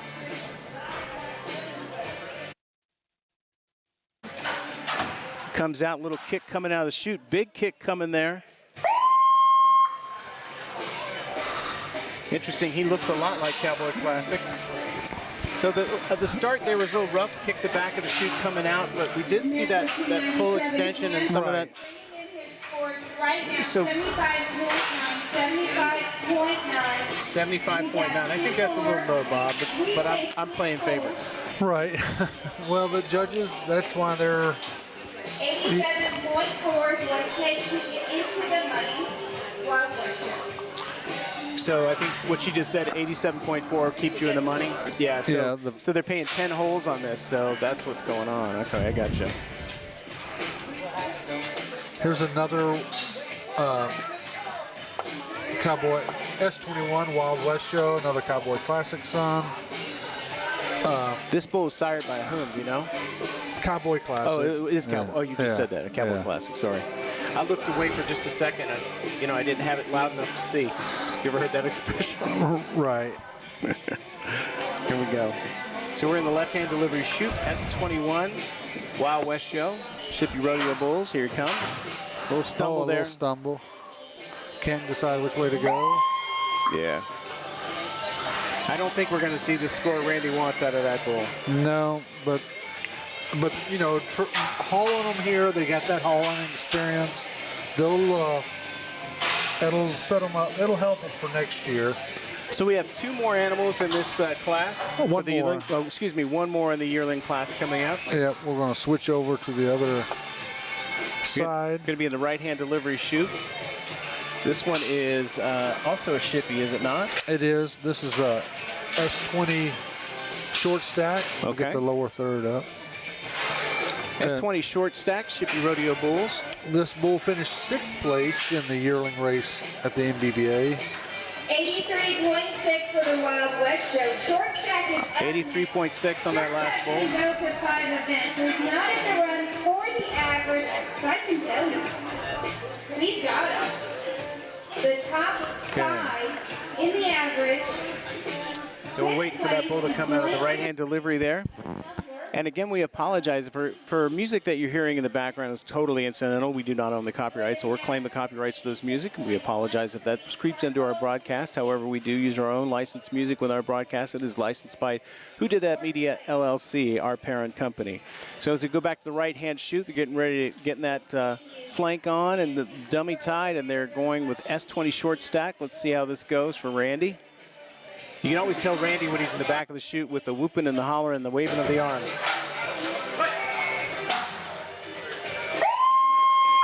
With an 86.2067, it's Bravo del Cido. So what we saw there is he came out of the chute, took a few steps out of the chute before he did much of anything. Right. And I think that's going to cost him a few points there. Right, I would agree. Yeah. So here's what we're going to do, folks. We're going to take a quick break here, and we're going to get our tabulations together and put up the standings but after that class. And then we'll be back and we'll talk a little bit more about our sponsors and a few other things.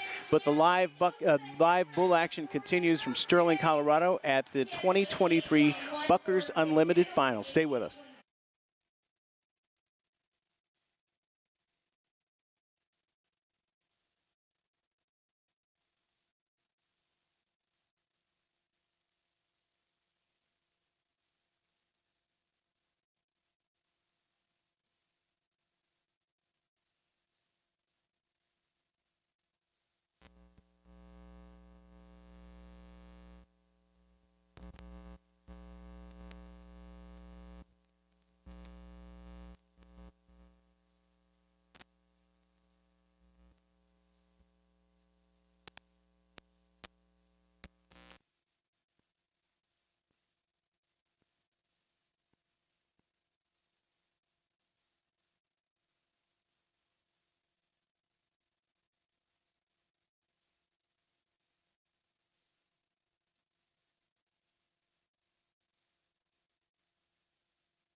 Fifth place is going to Pretty Boy Pool. It should be running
O'Brien USA, the official sock of the Bucking Bull Series, designed and manufactured in America. What's on your feet?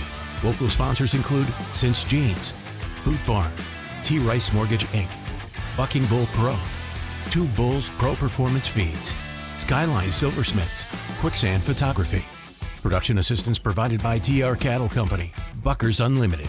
Executive producers Chris O'Brien, Robert McCathern. Technical assistance by Anna O'Brien. And now, it's time to kick up some dirt. Here are your hosts, Chris O'Brien and Bob McCathern.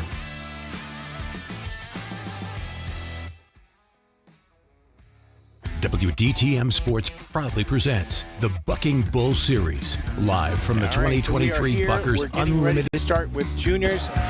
Now, wow, lots of noise there. So the first one up in the juniors class is number 11, ranked Frank. This is South 40 Cattle, Will Banks Bucking Bulls.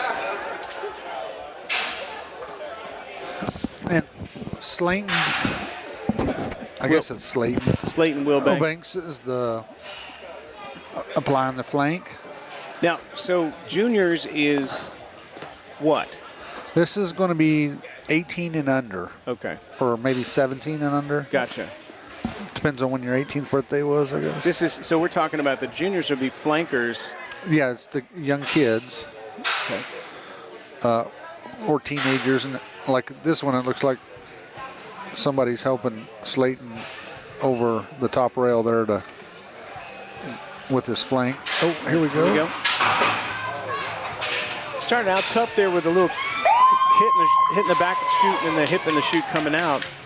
Let's look at the instant replay on that first bull coming out. So we see a little bit of a stumble there, but he's got that extension and kick around the top. You know, I think we're, low to mid 80s on that one, probably 82.7. Right.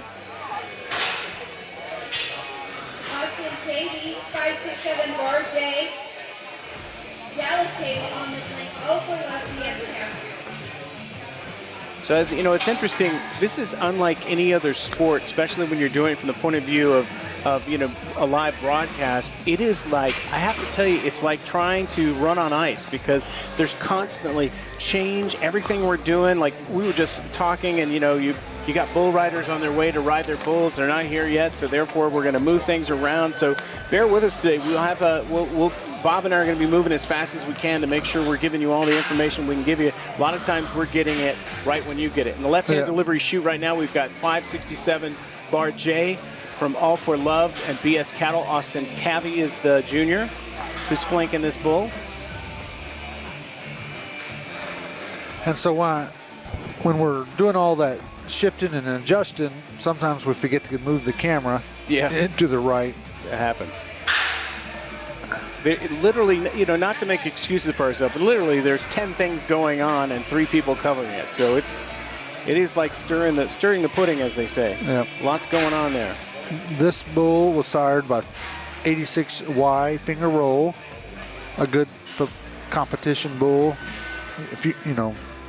several years ago, out of E567 Bar 1, and like you've already mentioned, All for Love and BS Cattle, the owners of this calf, 2-year-old. Austin, they're helping him with the flank back there. Austin's going to flank the next 2 bulls, well, this bull plus 1 more. We have a pause between, after this bull, if we can throw up the standings from the yearlings just quickly, Bob, if you have time to do that. We can talk a little bit about how things ranked out. Nice little out there. Nice little out there. And here's the yearling results. Yeah, here's the yearling results. And, we just posted the top 10, but with Amen Amigo, 200 out of Stuart Bucking Bulls with a 90.2, the clear winner this morning by, for a long time we thought 52 KJF that came in second was the leader, but Amen Amigo put together quite a performance, and I think a very fair 90.2, maybe even higher. But so the other top 10 people, we got 93K in third, Winnie, 258 Cartel in fourth. S212 Pretty Boy Floyd from my buddy Randy Shippey came in 5th. 297 Baby Jesus in 6th. 2 Bar 015 Chaos Clown in 7th. 235 Randall from Little Hawk Dunham Bulls and Moyer and Sons in 8th. 147 Running Red, GH Cattle and BJ Cattle. And taking out the top 10 would be 203 JB Bucking Bulls. So Randy, that kind of rolled out kind of as you expected it, right? Yeah, I mean, they had the right bulls at the top. I think there was a couple I maybe would have flipped around. I still like the Winnie Heifer. I mean, I'm pretty high on her, but and I was behind the chute on the calf that won it, so yeah. I didn't get it. I saw him, but I guarantee you it's a different view from behind the chutes than what it is out here. So I can't give a fair evaluation compared to the rest of them. But he was a bucker. Yeah. Oh, absolutely. Yeah. And it was, to me, it was a clear improvement over the that was leading. I honestly thought Pretty Boy Floyd from the back of the chutes was the best one. He looked well. You're a little prejudiced, but no, he looked good. I mean, it's funny. We talk about this a lot, that it is any given Sunday. Some things happen. Sometimes a bull goes out there and performs really well. Other times they're just not on it. Yeah. Yep, for sure. And we're moving on here in the juniors. So if you notice, it takes a little bit longer for these kids to get them flanked and stuff, because a lot of these young guys are little, so they got to have a little help getting up there, and they haven't had the experience tying the flanks and doing all the things, putting the pin in. So it's going to take a little bit more time, to get through these junior calves than we did on the bigger bulls. But yeah. So we're in the right-hand delivery chute right now, Bob. Who's this animal? I believe it's 567J, Bar J. This is a nice calf right here. That calf right there, he'd probably fit right into the open competition. And if I'm not mistaken, who's the owner on that? All for Love. Yep, okay.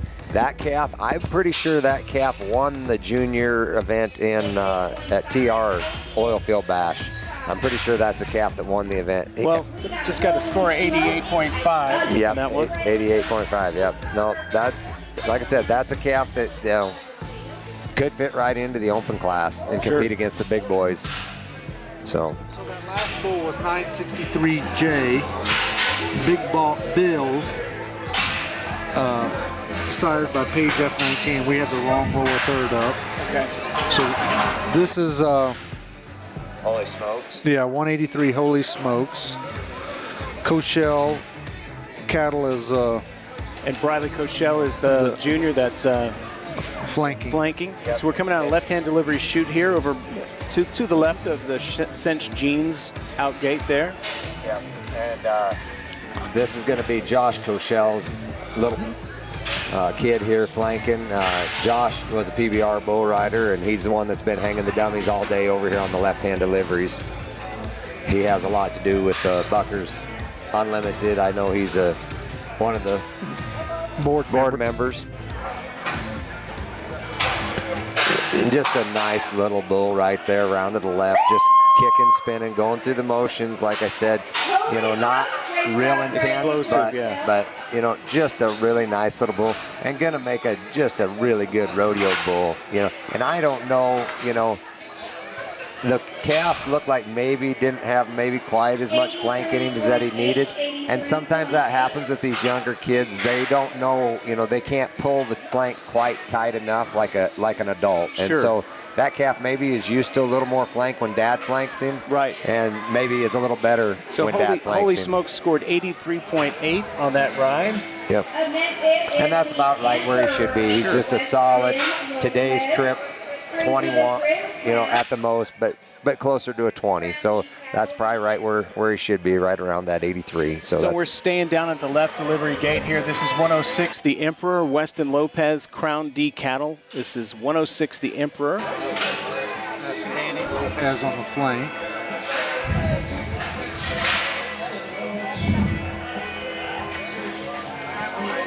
Oh, and this calf's out of a bull called Grizz, and Grizz was a bucking son of a gun. That bull was kind of on tour, won some events, some MBBA events back it's probably been 6-8 years ago. but the sire to this calf was a big gray bull, and I mean bucker, and ended up going on, I believe, to the PBRs and stuff. Was hauled that for a year or two in the PBR. So some good bloodlines in this calf. Speaking about bloodlines, while we're waiting for the Emperor to come out, Randy's sons are also bull riders, and I think Regan's competing in Denver, correct? Yeah, he was competed there last night. You get a ride last night? No, unfortunately, he come down before the whistle last night. Ah, that's too bad. These are great kids, by the way. I've had a chance to spend time with both these boys. You've done a great job with them. They're nice young men. They take after me. You're so and they're humble like that. Yeah, extremely. No. Their mom's ornery and mean. Ain't you been around her? I have, man. I spent the whole evening with her last night. It was a lot of fun. All right, so we're back to that left-hand delivery gate here. Let's see what happens. Hoping for a big explosive performance here. The younger boy takes after his mom. He's ornery. Oh, he's ornery. The Okay. older one, the good one, he takes after me. Nice now, see explosion. this calf right here. See how he's got them white feet like I talked before, and that white switch at tail. That calf kicks, extends, bucks all the way through, but that little white highlight gives it that little extra pop. That calf there should mark 90 all day. Yeah, I mean it was explosive out. It That looked really calf good. should be winning the event right now. And a new leader, 89.2. 89.2, yeah. And that is the top calf right now, and should be. He had a little bit more of that up and down and that what we call buck than the red calf earlier. The red calf earlier had lots of speed, intensity, but lacked in the up and down and rearing and dropping. That calf there, he'll be a handful when they go to put a rider on him next year. And again, I've said this many times, when you see these yearlings and the juniors come out, you're looking at these bulls that come out, you have to imagine what it's going to be like in 2 years when they have a rider on them, and you see how they're twisting, they're rolling their bellies, they're that full extension. You got to say that's going to be impossible to stay on, and so it's part of the story. Oh yeah, but honestly, those bulls like that bull that just bucked, where they're rearing in the front end, breaking over, kicking, it actually helps. The better riders that know how to get to the front, set their hips, that bull will be a really good bull to draw, and you're going to score a ton of points on him. I mean, they're going to be 90 plus on that bull if they ride him, if they're a bull rider. All right, it's a good Thursday bull. Get your qualification. Oh, he's the real deal. I like that last bull, and Buck's a lot like his dad Grizz. That's why I said that bloodline. It's good, and if I remember correctly, I think Grizz was a bull that went back to the great Chaos, the white sports coat son of Ronnie Roach's. So, I mean, just years and years of genetics. Here's another little bull just right there around to the left, But like I said, after that last calf, he's just like, this is just another bull, Yeah. And he's a nice bull, but compared to the big gray paint, he's just, I'm going to say probably around that 84 points. Yeah, not a lot of explosive power there coming Maybe out. 84 and a half. They might give him a little bit more. 86.4. They give him a little more. Like I said, after watching the last one, Buck, sometimes that hinders the judging, but it didn't. They went ahead and marked him and give him them extra points. Christmas came early. Yep. No, and he's still not in up there at the top. Because the red calf is a clear second place bull, and that's where he's at. So they've got the right to at the top of the board. So next we have 502J from Freihoff Cattle, and this is Keegan and Kaysen Freihoff for the juniors that are flanking this bull. So the previous bull we didn't have a lower third for. That was 15J Freihoff. Okay. And this is 502J. Okay. So these are. And there's no pedigree. No pedigrees on these two bulls. Okay. 502J. Well, they both are black. They're both the same age, and they both came from the same owner. So I'm guessing they're probably brothers. Be my guess. We'll go with that. We're just going to go with that. And they got siblings that are flanking them, so maybe a little bit of competition here between the siblings, because I think it's the other one's flanking this one here, I believe. Yeah, I think it was Kaysen on the first bull we saw, 15J, so this may be Keegan. Yeah. Here we go. Oh, little misfire there in the chute. And sometimes that'll happen when them calves get a little bit intense, wanting to buck so hard. and they get a little hair trigger in that buck and shoot, and that's what happened with that calf. And back to what I said earlier in the yearlings, it's all about the foundation. The start is key. That calf kind of bucked in there. Then they went ahead and called for him. He started, but it was like, then he kind of got lost there, took a couple jumps, and then went back to it. Gonna get docked probably down around that 81, 2. I don't know. 82 points on that run. Yeah. So, and rightfully so. Like I said, just, you know, had too many little hiccups in that. But you could tell that calf really wanted to buck. And if he hadn't had the couple little bobbles, that's an 87, 88 type bull all day long. You know, maybe a little better. You just never know. So last night we were all together in this arena, and we were enjoying a lovely meal that was given to us from Buckers Unlimited and goat roping, which I've never personally witnessed, but I enjoyed it tremendously last night watching the goat roping. Randy, you competed. Yeah, forcefully somebody twisted my arm and made me. Yeah. I won't say who. Well, you know, here's the thing, folks. I've never thought about throwing a rope, and I was watching Randy close last night. When I return to North Carolina, I'm buying a rope. I'm going to practice, and next spring I'm going to come out here and impress Randy. You Sounds ready? like a plan. All right. I'll probably give you a couple pointers. Oh, you gave me some good ones last night. All right, here we're going out of the left delivery grate. This is 982 Willie Woodrow from NCBB, Mullins 3D. And this is Lucas Mullins is the junior that's flanking this bull. Let's see how it comes out here. We don't have any pedigree on this calf either. We're just going to say he's out of a cow and sired by our bull. Yeah. So. There was this night when this bull and this cow got together. Yeah, and it was romantical. It's romantical. It's the birds and the bees. And this is what we got right here. This big jump coming black, out. big horn, big stout, calf. You know, that calf really wants to buck. Unfortunately, he's got some stiff competition. Probably going to be sitting right around that third place, in my opinion. That's probably a solid 21.5 point bull. Going to be right around that 86 points, somewhere in there. Maybe 85.6. Yep. So, you know, like I said, I think that's putting him right in there in that third position, isn't it? Or fourth, maybe, somewhere in there. So, Take this opportunity real quick while we're sitting here to thank a couple of our sponsors. Paul Bryan USA manufactures some of the most comfortable socks I've ever put on my feet. Not only do they have men's socks, they have a full line of socks for women, and they donate a portion of every sock they sell for the women's socks to breast cancer research, which is really cool. You can scan the QR code on your screen right now with your cell phone. It'll take you to the Paul Bryan site where you will get a discount on your next set of socks. And go ahead, Randy, say it. You love Paul Bryan socks. They're the best. They are. I mean, I love them. They stay up, man. I'm going to have to get me some more. They're so comfortable. I'm very fortunate to know one of the owners of Paul Bryan socks. I've known him for almost 40 years, and he's that guy with a lot of integrity, so I would not expect anything less from any product he put out.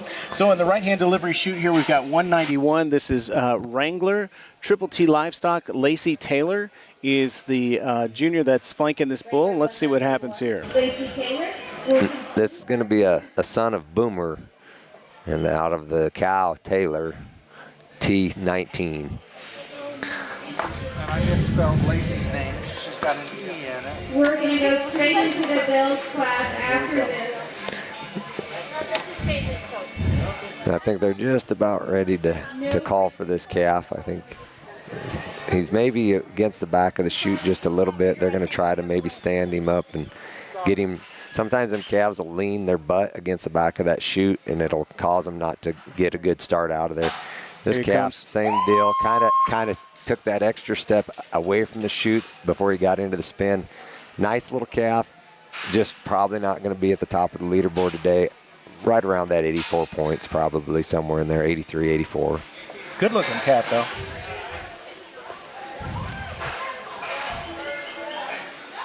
Even 82. Yeah, they were a little bit harder on him, and he was, like I said, lacking a little bit of that intensity. So here we are in Sterling, Colorado at the finals of 2023 Buckers Unlimited Finals. Lots of bull action today to see. We do have some bull riding coming up in the Derby division. Yep. And I believe that was our last junior competition bull, and by our unofficial results, the Emperor is the #1 bull, and that's that good-looking gray and white paint out of the bull Grizz. And so, like I said, I was super impressed with that bull. I'll be right honest, that calf, we'll see what the scores look like in the Open. But I'm betting that calf would have placed pretty high in the Open today, Absolutely. even with that trip. Very, very impressed with that bull. Absolutely. And definitely hands down the clear winner today. All right, Fourth place, Willie Woodrow, 83.43. And then in second place unofficially is Big Bills, and that's the red bull, the Pagebred bull. And yep, that was a nice bull right there. The first place, the Emperor, 86.36. So, oh, You're but correct. I forgot the juniors. They do the D system. I did forget that's their. So there will not be a second place bull in Okay. the D system. They pay a 1D, a 2D, and a 3D. So there's only 3 bulls that are getting money, and only 1 bull in each D. So the bull that won the 1D is going to be the winner, the Emperor. But the bull that wins the 2D, I guess I didn't hear the results on that exactly, but it will not be the highest score. The D system's a little different. They did that with the juniors to kind of, I guess, give everybody a kind of a chance to play, whether your calf is spectacular Sure. or not. You know, you could make it a little more fun for some of these young Sure. kids to be able to maybe get a check with a bull that's only an 86-point bull. Just kind of level the playing Yep. field here. So, like I said, the D system is going to be a little bit different, and I think they had $9,000 in that payout for the juniors. So that'll be a good payday for these young kids, for sure.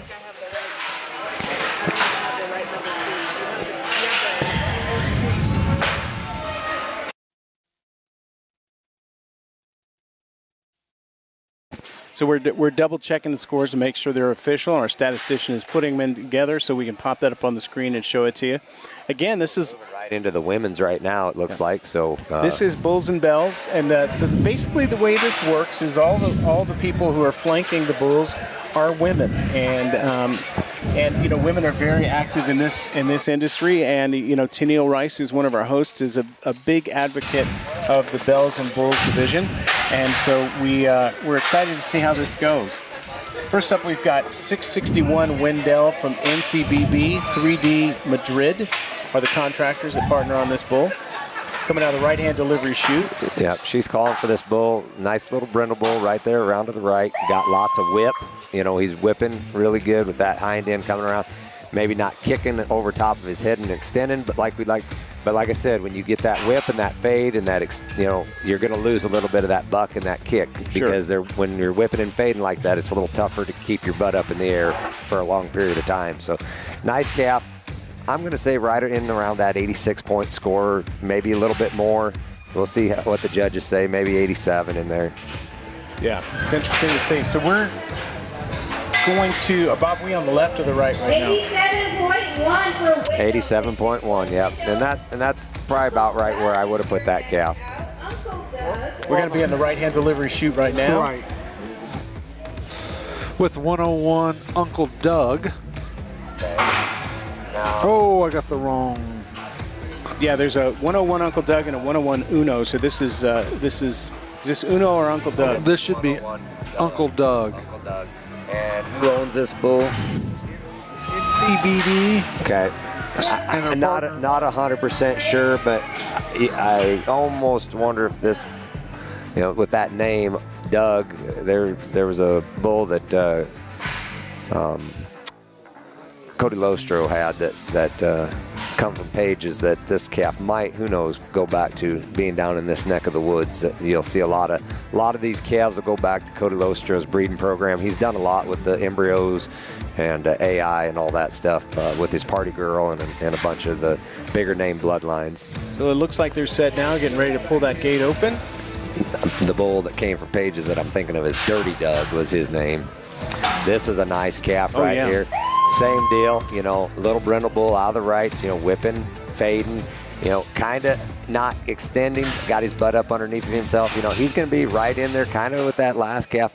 I don't know if I like him quite as much, but maybe, you know, he's going to be right in that 87 somewhere. Should say 88.5? 88.5. So they liked him a little better than the first calf. Yeah, I was going to say the only, and I agreed with you, I think the only thing that I didn't see there was that full extension. You know, there was a lot, I mean, there was some power and explosion there, but just not, you know. And the thing with that calf, maybe that some judges take into consideration, and it does probably play a little bit of a factor, is a size. You know, that calf was a little bit smaller than the first bull. Right. And sometimes, you know, if a big bull's really bucking and doing a lot of stuff, he'll score more than a little bull that's bucking and doing the same thing just because he's a little smaller bull. Makes sense. So we're going to go down a left-hand delivery chute right now. This is number 13, Dipstick, and no, it's not me being flanked. Yep, and this is a bull that comes from Chance Stone. You know, I believe this calf goes back to an old bull that we owned that was a redneck reindeer son. I believe this is out of a, I think this is a grandson of the redneck reindeer that we had and bred with for several years. And I think this calf's a little hit and miss. That kind of comes with that reindeer bloodline. They can be a little bit sporadic sometimes. I know this calf's had some really good trips. He's had some not so good trips. So they're hoping today he has that good day, and we'll see what happens. See if the lady on the trigger can get it just right today. That's Shayna Hector on the flank. Okay, and I believe that's Chance's girlfriend, if I'm not mistaken. So again, this is the Bells and Bulls division. This is all the flanking's being done by women. And if you notice, Chance is right over her back shoulder on that next shoot, just telling her, hey, now just a little bit more, or no, that's too much. Lots of good kick. Oh, little stumble there. Yep, he's kicking really hard. And like I said, back to that, when them calves kick so hard and almost double kick sometimes, they'll miss their front end, and that's what that calf did there. That slight hesitation coming out. He wanted to kick so hard. And I ain't saying this is what happened, but like I said, a lot of times at the finals, it's the end of the year, you get excited, you ask just a little bit more sometimes out of these calves than what they're used to. And you put just a little bit more flank, and you probably don't even know you're doing it, you know. And I think that might have been what happened today. All right, this next bull out is B925, sired by Page 92 Golf, out of B bar 2/57. It's a Bernard bucking bulls. Yep, that's going to be Earl Bernard. Earl, okay. Earl is the dad here. And, it's going to be his kid flanking here. Or Christy? His wife is going to be. Okay. We're on the women's, not the youth, sorry. Yeah. Yeah. But I believe this is his wife. I know Earl has been raising some bulls out here in Colorado for quite a while. He started with an old mudslinger son by the name of Mudslide, I believe was his name. Right, I recall that. Yeah, and I think that was the bull's name anyway. But I remember he was a mudslinger son and big thick brindle bull, and he bred a lot of cows to that bull, and so I'm guessing this bull goes back to a bunch of that old Page and mudslinger bloodlines. Mudslinger was a PBR world champion. Actually, no. I don't think he ever did win the world. Or he went to the PBR finals a lot of times, but I don't believe he ever did actually win the world title. He was right there several years, but he was so nice and so good. They rode him a little bit too much, I think, is why they maybe never gave him Bull of the Year, because that Bull of the Year in the PBR was always kind of a more dirty, a little more ranker bull, like the Code Blues and the different bulls like that. But this bull just not having his day, just kind of out of line, didn't really know which way to go. Lots of what we call action, back and forth, kicking, trying to do some stuff, but just, not drifted out. Yep, drifting out. They're just not gonna, maybe he was gonna find his spot right there as the dummy was coming off, but just not gonna have what it takes to be competitive today in this class. But yeah, Mudslinger, if you go through the Page catalog and their pedigrees, you're gonna see you go back 3, 4 generations, 5 generations, you're going to see Mudslinger 4 or 5 times on about everything they own. They really line bred him extensively, and rightfully so. He was a phenomenal bull. Just was always up against those tougher bulls for the bull of the year type of deal. I want to think Dillinger was kind of the bull going, him and Little Yellow Jacket. Yellow Jacket being a 3-time bull of the year, and Dillinger 2 or 3-time bull of the year there. It just, he just fell into an era where there was just those superstar bulls, and he just never got the credit to be the bull of the year, I don't think there. But Right. definitely a great bull. And his line, his offspring and generations are just, hands above everybody else now. The Page program is, taking it to the next level with their program. Right.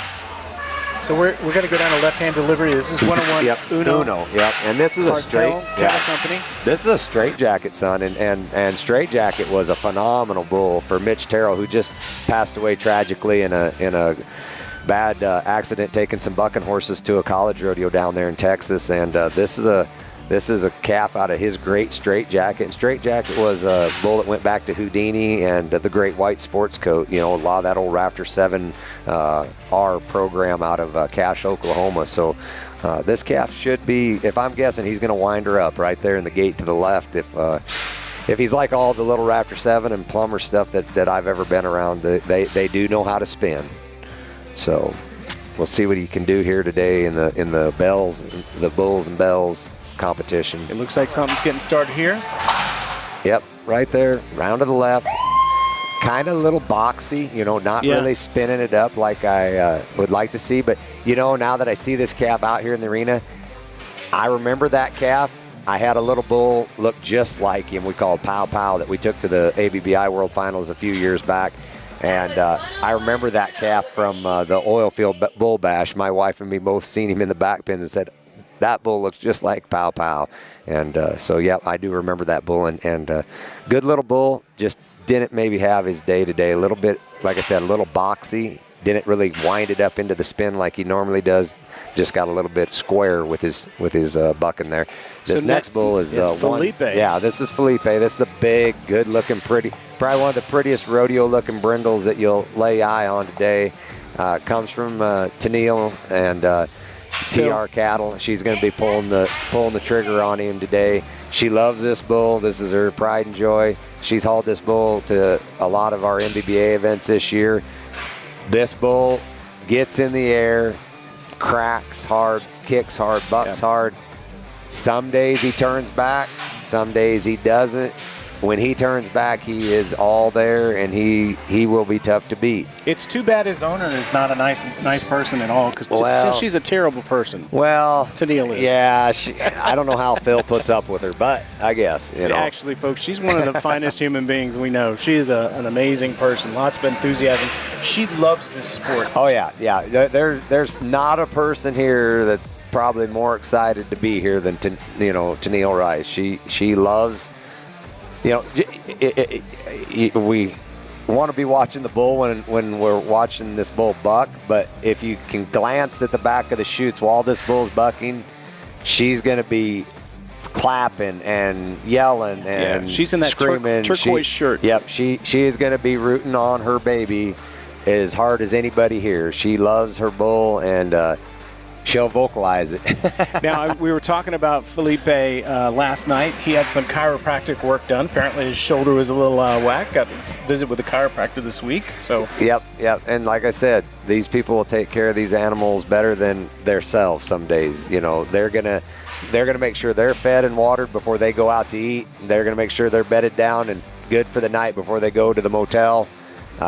These, like I said, these are their babies. And for some people like Tennille and Phil, they just love them. I mean, she's always taking pictures and selfies with her bulls and putting them on Facebook.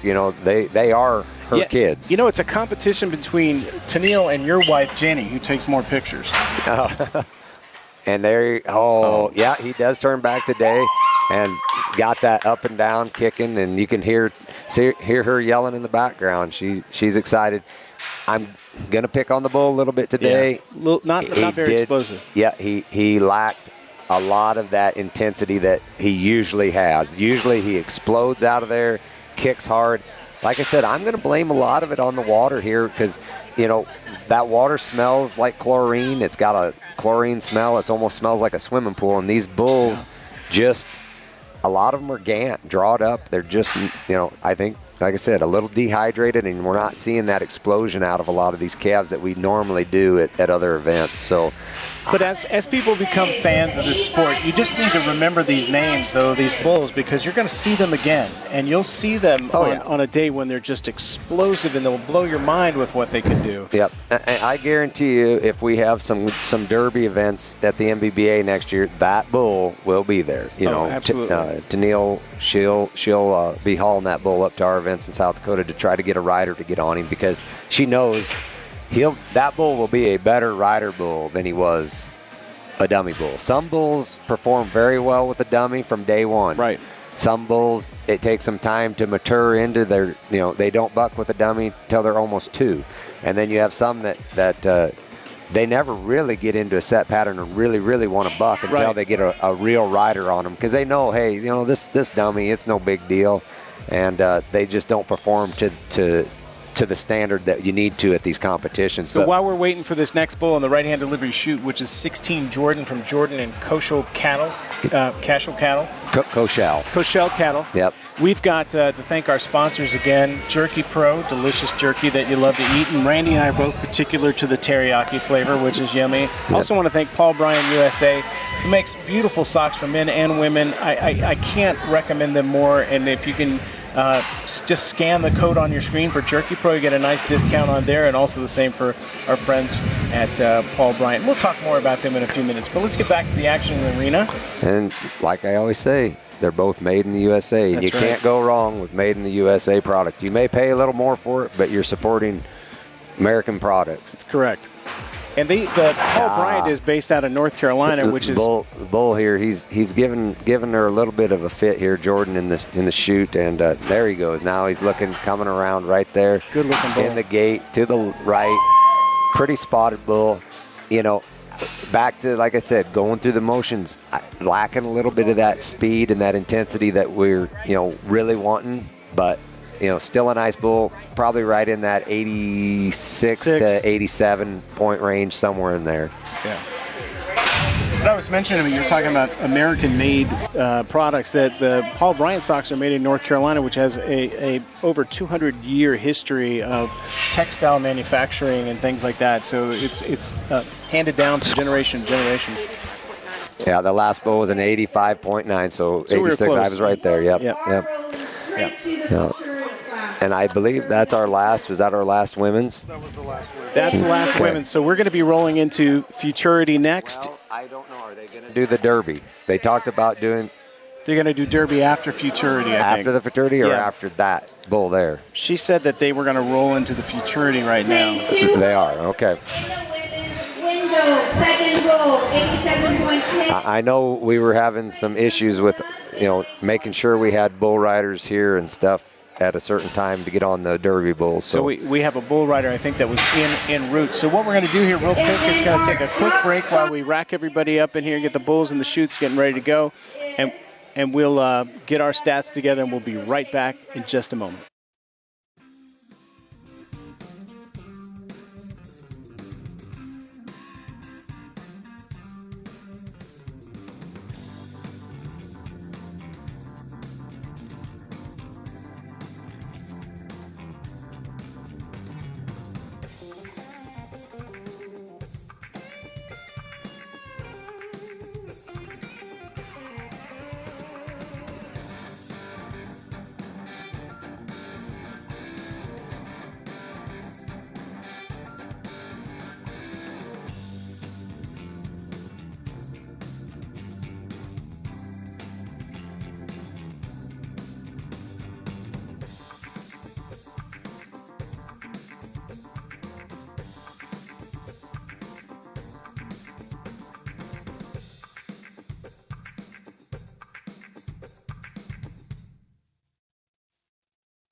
So we're rolling right into the futurity as we said we're going to do.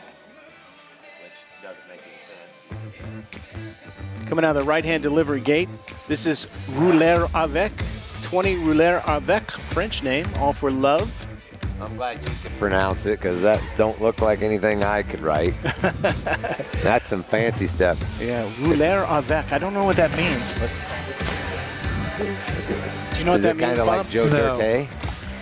Let's ask her what Rouler Avec means. Oh, slips coming out of there. This bull had a lot of intensity, but really shot out of there. When he hit, slipped just a little bit. You know, I don't know. I thought maybe they were going to drag between the bells and the open, but they didn't. And I don't know if that ground's getting a little loose right there in front of the chutes. But yeah, that bull hits hard and loses his feet just for a minute. And they're going to dock him for that. I don't know exactly where they're going to put that bull. Probably in that 84-point range would be my guess. But we'll see what they say. So Rouler Avec means to roll. French. To roll? To roll. That's a cool name for a bull. All right, so next up we got 155 Great Bambino. All for Babe love. Ruth, baby. I know, man. You can get 84.9. That's right. Let's see if that bull comes out and takes its hoof up and points the score out. Yeah, home run. They're hoping to hit a home run here with the Great Bambino. You know, I hate these people who come on TV and said he never really called that shot, never happened. I'm like, don't ruin a legend, man. That's the Babe we're talking about. Well, if he didn't really do it, then they sure made a lot of movies that he did. Sure. So. Now, here's a trivia question. You know who he played for before he went to New York? She's back there with the This White Sox. Red Sox. Baltimore Braves. I'll get you guys. Yeah, I'm not a big sports fanatic, so if it's not rodeo, I don't know that much about it. Well, I lived in the Washington, D.C. area for a long time, and they love their history, and they love the fact that Babe Ruth played in Baltimore before he went to New York. So we got Tate. I can't pronounce her last name, not even going to attempt it. Doing the flanking. Good. And she's competing in the against the big guys.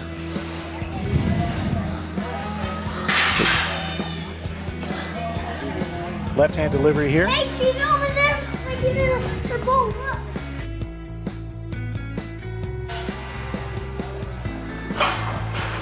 Oh, bull gets kind of wadded up in there and catches his hind leg on the back of the chutes.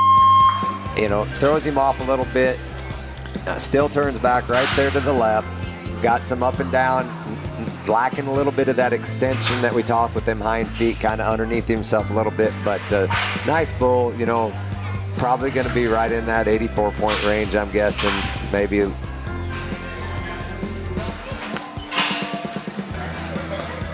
And what they marked the first bull? I didn't catch the first two bulls, or the first bull. 84.9 on the first one. This last one at 83.1, and so yep, that's right kind of where we thought. So the next bull is 17 turning heads. All for love is the contractor, and maybe the sheet indicates Dennis Ritchie is the flank man.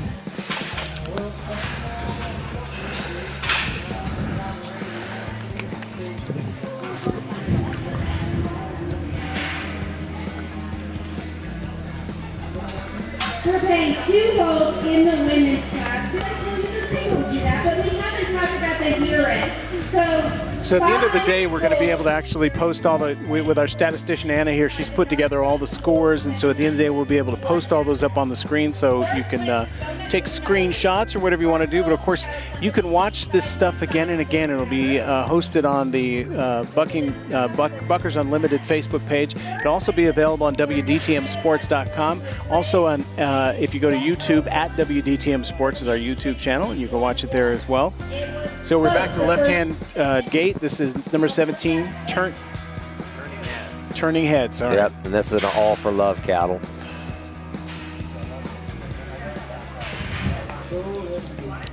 Sort of a high horn looking. Yep. Young big bull. Yep, big high horn, black and white spotted painted up bull here. They got the flank set. Looked like they're about ready to call for him. They're going to get him looking. Yep, there they go. Kind of a little bit out there, about 3 or so, and I mean, when he gets to his hole, when he finds his spot, he's all there. You know, that's a solid, you know, if he's in the gate doing that, solid 87 type bull, but just out there too far today. And I'm gonna guess they're gonna dock him clear down around that 80 point probably. Sure. 83.7. Oh, they were little. They liked it a little better than I did. I felt the calf was a long ways out there before he got to what he needed to be doing. But like I said, I'm not judging. So. Right. Well, as I said earlier, it's Christmas morning for a lot of these bulls today. Yep. And I'm gonna stick around with you here till about draw 12 or so, and then I'm gonna head back behind there and get ready to flank our bulls. So we've got 4 of them out today with our partners, and that's something that the guy doesn't realize is that without all our partners and stuff, a lot of these guys wouldn't be able to get up and down the road. It's kind of a group effort. So yep. So we're down on the left-hand delivery again. This is B829 from Bernard Bucking Bulls. Yep, this is going to be Earl Bernard. Yep, he's a Colorado native, and he's been at it for quite a while. Like I said, he's the one that's been using that mudslinger bloodline for quite a while, and you can see it in his herd. A lot of them brindles, they kind of stamped. He used that big brindle bull for a long time, and you see it in all these calves. Bulls is going to be right there, round to the left.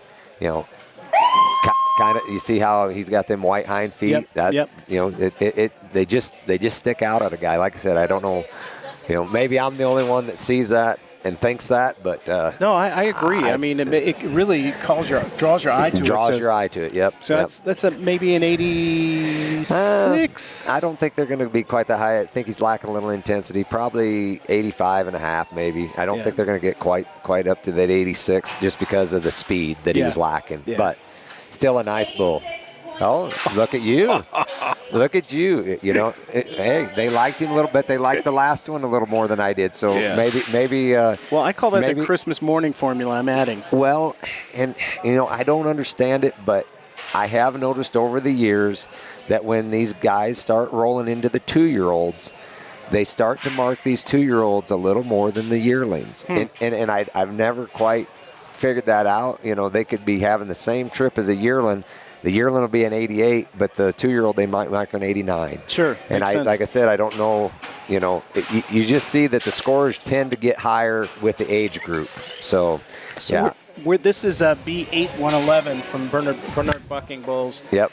Another one of Earl's calves. Earl is not flanking. Earl stepped back, and it looks like he's got somebody else on the trigger there. So he's still overseeing, but... So apparently somebody's been flanking this bull at home and doing a little better job than Earl himself. Where are they based out of, Randy? Right here in Colorado. I don't remember the name of the town, but I'm not thinking too far from here, maybe a couple hours. Okay. Here we go. Yep, little gray bull, really whipping. Kind of lost his hind end there and flattened out a little bit. But not a lot of air. Yep, not a lot of air. Lots of speed, had some intensity, but lacking in the kick department. Still a nice calf, a little bit of a hiccup. Like I said, flattened out pretty bad one round there. Probably around that 84, probably. But, like I said, they maybe like him a little more than I do. I'm going to say 84. 84 points even. There you go. 85. All right, they mark him 84, so we're on the same page with them. We're going to stop at the Quick Mart on the way home, and Randy's going to buy me a bunch of lottery tickets because he's really good at this. So I promise you, picking a bull score is a lot easier than picking a winning ticket. That's for sure. I've only bought like 2 lottery tickets in my whole life, and the one was the other day when it was up to $1 billion, and I thought, well, for $2, I'll take a chance at $1 billion. Heck, right? Yeah, but apparently I didn't even get one number picked right, so I'm not very good at picking numbers. I think my wife and I tried it, and we won $5. So. Yeah, well, $5 is better than a stick in the eye, but it was worth the gas to go to the gas station and pick it up. So. I don't know what the price of gas. I don't know. Yeah, depends on how far the gas station is. Right. My place, it ain't worth the drive to go to the gas station. Yeah. It's a long way It to takes just a get while. to town. Yeah. It takes a while. You have to have Randy lives in a town called Colombe, South Dakota, population 300. 300 whopping people. I think that's counting the dogs and cats maybe too. I don't know if there's that many there. If you want to go out, you go to Winter, which is a population of 1,500, 2,000. I think they're closer to 3,000. 3,000. Yeah. Big metropolis. Yeah. I mean, we got McDonald's and Subway. And the best Mexican restaurant in the country. And the best Mexican restaurant, El Tapatio. In the country. My favorite place. Yes. Nice little roan bull here, red roan out of the left, round to the left. Just like I said, yeah, I think a lot of these calves, you notice how he's a little drawed up in the flank? I think a lot of these calves are just a little dehydrated, not liking this town water. And you know, He's going through the motions, but not just not really pushing the edge. Yeah. Yep. I'm going to say right around that 85, you know, and that might be a little bit off, but 85 I'm going with. Maybe we should bring in some Dansani water or some. Well, I thought about, you know, and you kind of laugh, but like if I were hauling these bulls on a regular basis, we used to do it when we were hauling all over the country. We'd actually put Gatorade in the bull's water at all the events, so that it always had like a little bit of that grape or some kind of a flavor to it in their water to mask taste. To mask the taste of the chlorine or whatever, just to that makes sense. And if you always carried the same Gatorade with you, every event it had a little bit in it. So we are down a left-hand delivery. This is the 83.8 on last plow. 83.8. So I was a little bit high on him. They docked him a little bit more than I did, but yeah, we were close. But I think that was all about intensity. Yep. Oh yeah, for sure. This is Raleigh Bucking Bulls, and this is going to be 2118 Tilden's Terror. Okay. Love that name. Yep. This is draw 7 in the buck order. Little bull right here. Not too little, actually. Black bull right here out of the left, round to the left. Just kind of going through the motions. Like I said, same deal. Just kind of losing that thing. And the other thing, too, that people don't realize is that this is the end of the season. This is this will probably be the last time a lot of these bulls will ever get bucked with a dummy. Yeah. And they're getting big. They're getting, they're getting what I call dummy broke. You know, they've done it so much that they're just, hey, it's just another day. I'm going to buck and go through the motions. They're ready for bull riders. Well, for example, that bull between this season and next year might gain 100, 200 pounds, 250 pounds. Yeah, I mean, it's nothing, if you put these bulls on the right feed program, it's nothing for these bulls to gain a couple pounds a day. Yeah. So, you can take a bull that maybe is weighing 700, 800, and by spring he might be weighing 12 or 13. Well, it's interesting, back at the finals for the MBBA, I was looking at some of these bulls competing in Derby that were futurity the year before, and I hadn't seen them for a year, and I was like, wow, just the mass on them. And they start muscling out, getting that big front end. And they're becoming men. It's kind of like a teenage boy, when he hits puberty. Absolutely. They just, start growing hair and getting muscles, and their neck thickens up, and that's what we see with these bulls. A lot of them, that's why when they're yearlings, you really can't tell if it's a heifer or a bull in the buck and shoot. Right. Because they both have that kind of feminine neck and stuff, but as they get older, that testosterone, they start filling out and getting muscles in their neck. And you start seeing that head up around the fourth rail. Yeah. And you're like, okay, that's a big boy. Yeah. And like my 2-year-olds, this will probably be the last time they'll buck with a dummy. They're going to probably in a couple weeks, we'll probably get some smaller riders and put smaller riders on all these bulls. So out of a left-hand delivery, we've got 48 the Terminator from Chad Weimer, the Terminator. I think this bull is leading this bull's leading the buckers. The year end. Okay. Yeah, year end. Good. Yeah. It's almost a curse to say that. We'll see what happens when he comes out. Yep. Well, like you said, any given day they can have an off day. They can have their best day of their life too. So, and like I said, it's the end of the year. So like I said, these calves, it might be the last time they ever buck with that dummy, and some of them may be ready to go on with the rider. This calf's still a smaller bull, and he just had an off day today. Did you notice that little left-right uncertainty there? Do you think that's another example of a bull maybe could come out the right gate? Yeah, I mean, and sometimes I'll have bulls that do that back and forth deal, and I will switch deliveries on them to try to get them, dialed in, and they're only going to mark him 64, which is, yeah, I mean. I think that's fair. Oh, yeah. Yeah, he definitely didn't have what it took today to be in the hunt. But, you know, probably put a little groceries to that bull this winter, stick a rider on him next year, and it might be a whole different ball game. So next up, we got 859 Snoop Dogg. Snoop Dogg from Crowd Bucking Bulls. Now we need them.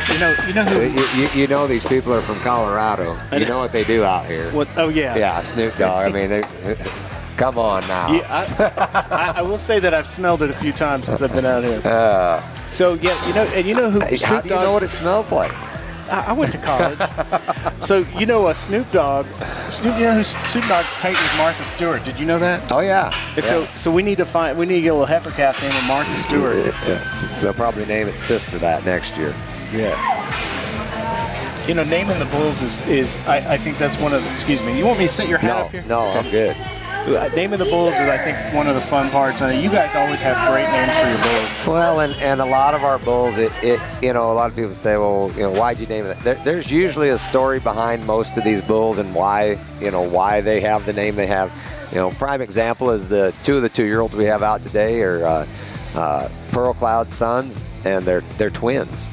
And the one's number's 12, the one's 13. We call them Pete and Repeat, you know, just because they look so much alike, they act so much alike, they buck alike, and they are twins. So that was kind of the name game there with them being twins, was Pete and Repeat. And then, you know, we have another bull we call Pearl Cloud. Well, he's a Pearl Harbor grandson out of a Cloud King daughter. So makes sense. So you know, sometimes it's we use the bloodlines to name them. Sometimes it's just you know, some little quirk that they have. You know, if one's a little wild, you know, you might name him Wild Child or something. You know, a little Red Bull here, and he says I'm done. You know, he doesn't like the dummy. He says I don't want it no more, and yeah. He decided he's going to take an arena tour. Yep, and he may have been too close to the chute. I mean, he did turn back and get right up against that chute, and sometimes, you know, if they get too close to the chute, they feel like they're claustrophobic or whatever, and they just kind of go down the chute like that, and that may have been the case there. I mean, they just feel like they're, you know, claustrophobic and stuck in a spot. So Snoop Dogg got a 62.2. Yeah, 62.2, and that's little next tough up there. From Crowd Bucking Bulls, we got 861 Moon Shadow. This is Moon Shadow from the same contractor for the Snoop Dogg. Yeah, and honestly, I've seen videos of that Snoop Dogg on Facebook, and that's not his normal trip. I promise you. Yeah, definitely wouldn't have been here at the finals if that was his normal trip. Yeah, right. So I just want to clarify that, you know, that bull is normally a lot better than that. So one of the things that people probably can't see on the online cast when they're looking at these videos is that there's so much dirt kicked up in here, it's almost like there's a fog. Oh yeah, there gets to be a little bit of a dust. When you sit down on these bleachers, there's just a little fine layer of dust on it. So yeah, and I'm sure the hotel appreciated all their towels cleaning off boots last night. Oh yeah, you know it, all in pretty white towels, but that's what bleach is for. That's right. I hope they're using bleach anyway. I walked in the hotel room last night and stamped my feet, and it was like Pigpen from Charlie Brown. Yeah.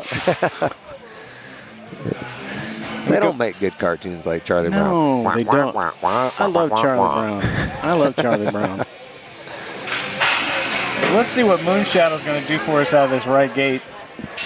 You'd think he'd get tired of that football getting jerked out from underneath of him, though. Yeah, but he keeps trying. Just keeps trying.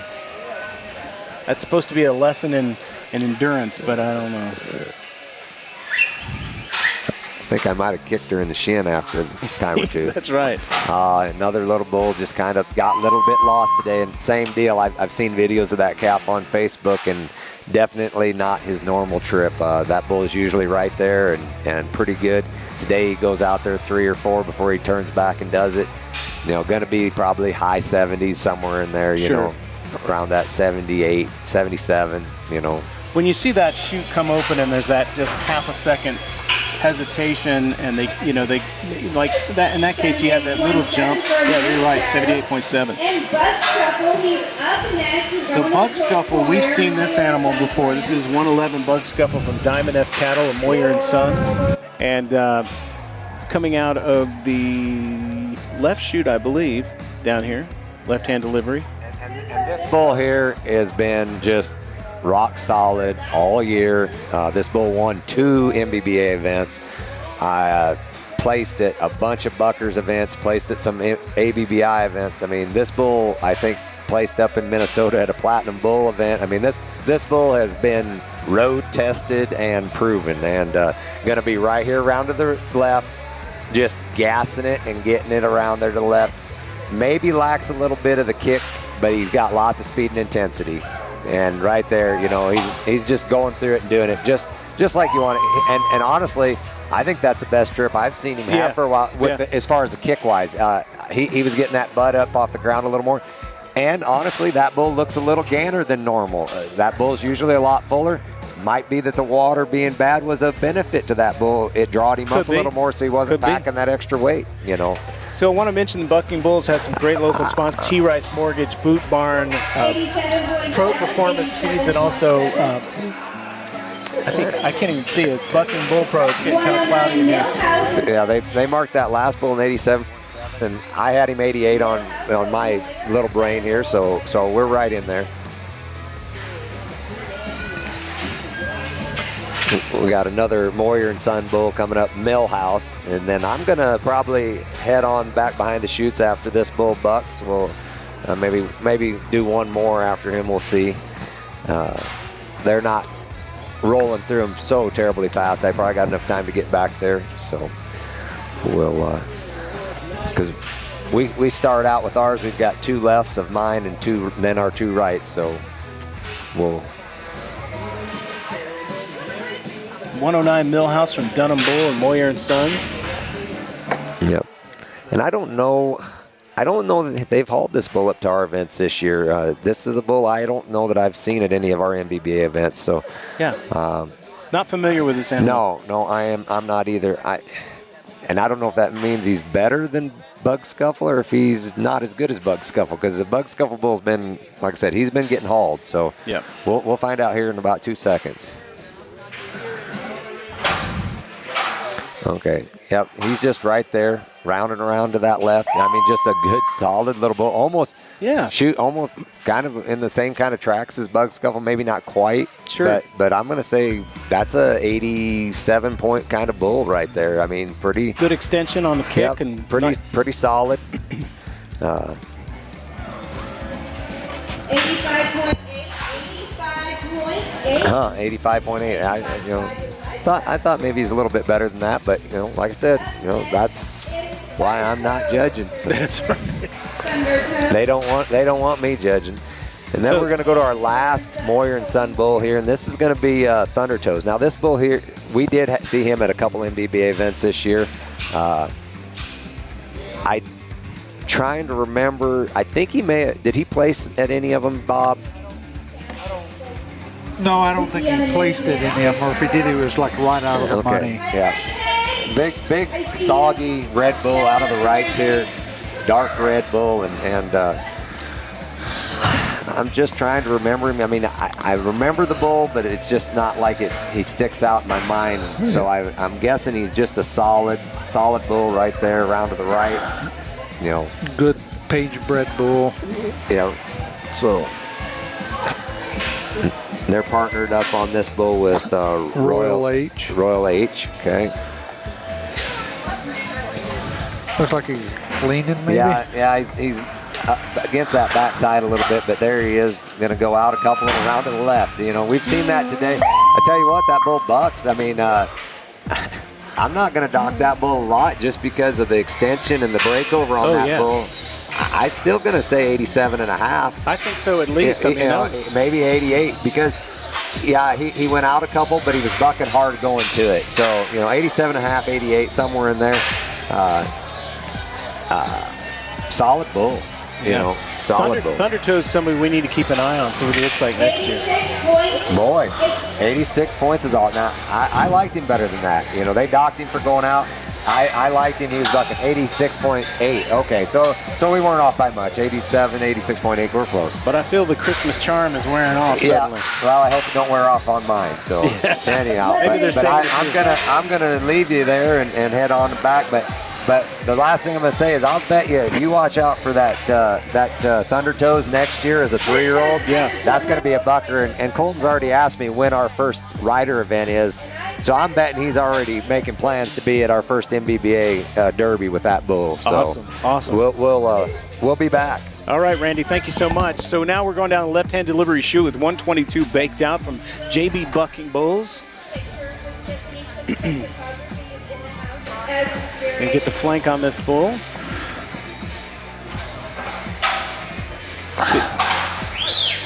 Nice little bit of a stumble. Baked out 122, Jaybird. A little slow. Randy was departing. Yeah. He distracted me on the door. You know, that was probably a solid 84, 85, maybe. See that nice big extension on that kick? Yeah. Oh, I was way off.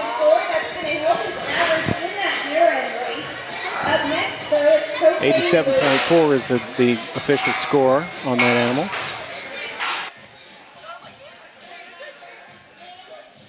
So this next one is 128 Chop Shop from Flying Bee and Robinson Bucking Bulls. I was on the wrong lower third. I apologize. 18J Cocaine Blues from Weller Livestock. Don't have anybody in the chute right now, so this will be a left or right-hand delivery. Well, we'll figure it out when I get him loaded. Yeah. We'll also mention again, Cinch Jeans, one of the sponsors here for Buckers Unlimited, and of course, T. Rice Mortgage, and some really other good people. We'll talk a little bit more about them later. Also, our broadcast is brought to you by Paul Bryan USA and also Jerky Pro, two very generous sponsors who've been with us all season long for the 2023 Bucking Bulls Series on WDTM Sports. On your screen, you see the Paul Bryan logo and the little Scan Me code next to that. Scan that with your phone right now. Just take your phone out, take a picture of it, scan it, get that link. It'll take you to the Paul Bryan site where you can get a discount on your socks just because you did this from watching the Bucking Bulls Series. And no kidding, you know, we do talk about our sponsors because they're so generous to us, but they make excellent socks. Bob, you have some, don't you? I do. I have several pair of them, and like Randy said, they stay up. You know, they're wicking. Yeah. Pull all that sweat away from your feet. Especially when you're like wearing boots, they don't bunch up around your ankles and stuff. Right, exactly. They're good socks. Yeah. Excellent. Everybody should have at least a pair. Then they also got the socks for the ladies as well. With the breast cancer donation going for those. So they're good-looking socks and really good people. Like a lot of us in the broadcast business, we retired to move on to other things after being disc jockeys for long years. I went into the media business, and my brother Brian there went into the sock business. But here, we'll flip it over to the Jerky Pro in case you want to hit that. Let's talk about Jerky Pro for a second. So Jerky Pro is a veteran-owned company, American company. They make a wide variety of delicious jerky. They actually have one jerky they claim to be the hottest jerky in the world, but it's USDA certified American beef. It's delicious. You can't go wrong. And the way you get to get discount is use the code MBBA when you check out. This is courtesy of our other events that we've done with the MBBA this year. But this is Jerky Pro. So you basically go to www.jerky.pro and you can order assortment packs or individual packs. They have chopped style jerky. They also have larger traditional style jerky, and you can get 4-pound bags. You can get 12-ounce bags, 4-ounce bags. They have all kinds of great stuff. But scan the code on your screen, get a discount, and enjoy some of that delicious jerky from Jerky Pro. Jerky.pro. That's jerky.pro on your favorite URL.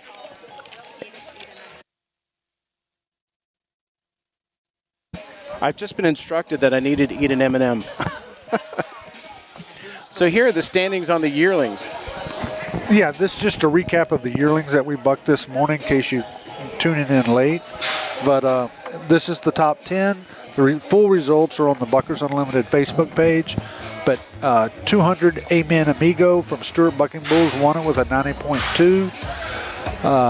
52K JF from Freehoff Cattle and Wayne Pluchek with an 89.9. Third place went to 93K Winnie from Bernhard Cattle and Moyer & Sons with an 89.5.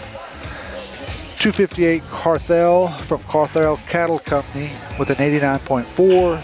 And to round out the top 5 was S212 Pretty Boy Floyd from Shippey Rodeo Cattle. And it looks like they're getting ready to load one in the chute, so we're going to sort of go back to the live action. That was just a walkthrough, I think. Oh. Well.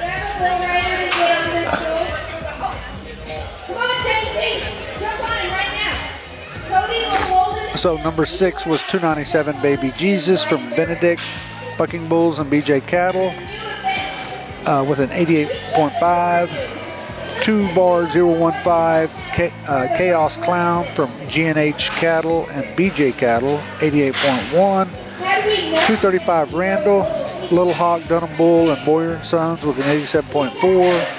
And 203 from J-Bar B Bucking Bulls with an 87.3. That rounds out your top 10 in the yearling class.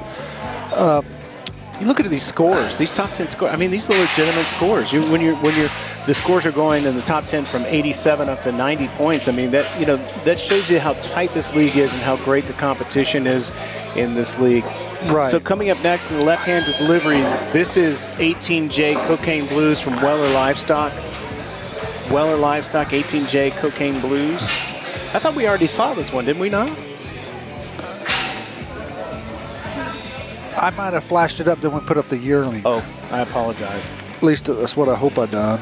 Well, you know what? Like I said, it's the chaos of a live broadcast. There's a lot going on at one time. Yeah, this is a high tensile, 133X high tensile sun out of 2D 820. It comes out, big explosion out of the gate, big hops, big spins, moving away from that gate a little bit.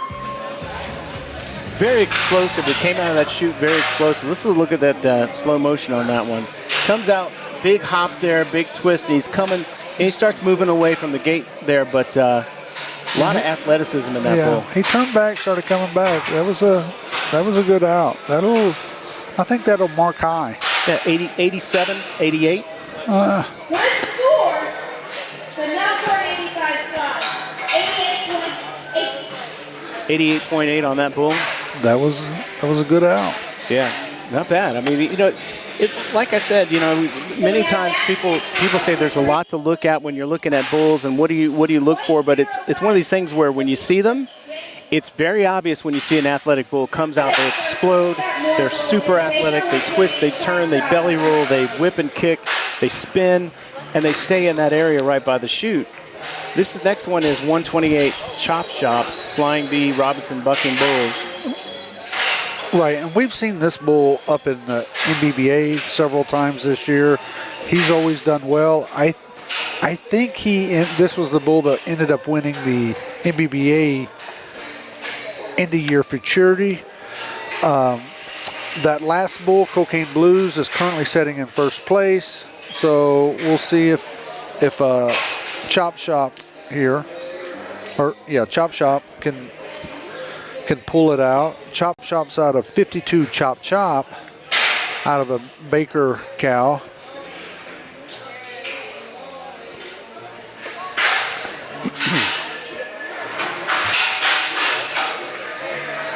Nice big explosion, a little bit of a stumble there. Some big kicks there. Let's look at that instant replay real quick. Comes out of the gate, big kick there, jump, spin, staying in close proximity, turns back there. Yeah. Just a little bit of a stumble in there. I don't think it was enough to hurt. That'll be up there, I think, with that 88.8. Yeah, I think so too. Good sight. Now, that animal you were talking about, bulls gaining weight, that animal's going to be huge next year. 88.1. 88.1. That's.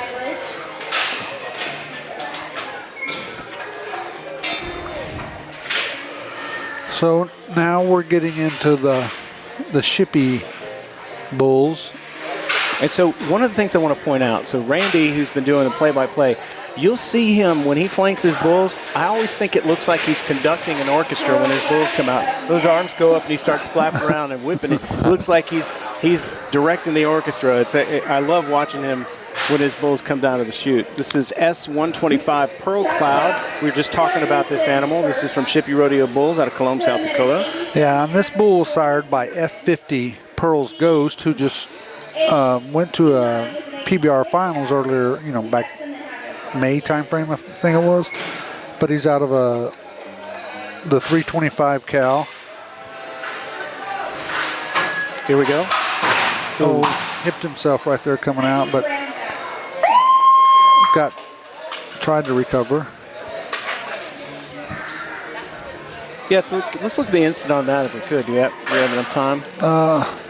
We might have caught it. Yeah, we caught it in the middle. We missed the hip. Yeah, so what happened is, that was a better bull than what we saw there, because with that hip, that just slows their forward momentum, it slows their athleticism, and they have to recover from that and start performing again. It's like they've started all over again when they get, because that was a good whack against the wall, but much better bull than we saw right there. And this is, you're exactly right. When they hip themselves like that, it stops all their forward momentum. And they start from scratch. This is S133 Two Socks, also Shippey Rodeo Bulls. And Two Socks is out of S113 Heir to the Throne. He was a futurity champion bull in the MBBA about 10 years ago. He's out of the 733 cal. So don't really know that off the top of my head. Yeah. A little light red, little tannish red looking little bull. Right.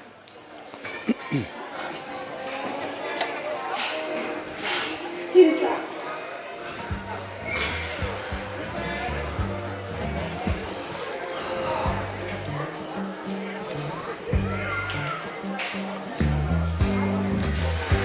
We're getting ready to pull the gate. Remember to watch for Randy conducting his bull like an orchestra. This is S133 Two Socks.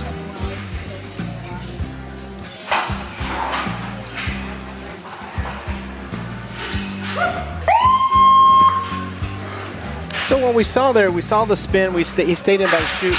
Not a big extension on that bull. I've seen that bull do better before. Yeah, and it might have been the layoff from the last finals. Sure. I'm sure Randy probably bucked him a couple of times in between events, but it's been a while, probably, I'm guessing, since he was bucked. Could have been the water, like Randy mentioned earlier today. So we got an 86.8 on that ride. I want to mention that this broadcast is made possible by Who Did That Media LLC, our parent company of WGTM Sports. Rebroadcast of this, a retransmission of this program is strictly prohibited. It's copyright 2023 Who Did That Media LLC. So we're going to move down to the right side gate right now for a right delivery. Immediately to the right of the Cinch Jeans and Shirts banner there. What do we got coming up here, Robert? This is number 13. This is Repeat. He's a twin to the bull that you'll see right after him. They were sired by Pearl Harbor, and they're out of Houdini daughter. Okay. This is Pete and Repeat we were talking about. Yeah, this is Pete. And this is Repeat right here. So now look at where this bull's head is in the chute. Now, this is going to be a really big bull. His head is now up towards the fourth rail in that chute. And so next year you're going to see several hundred more pounds on this bull.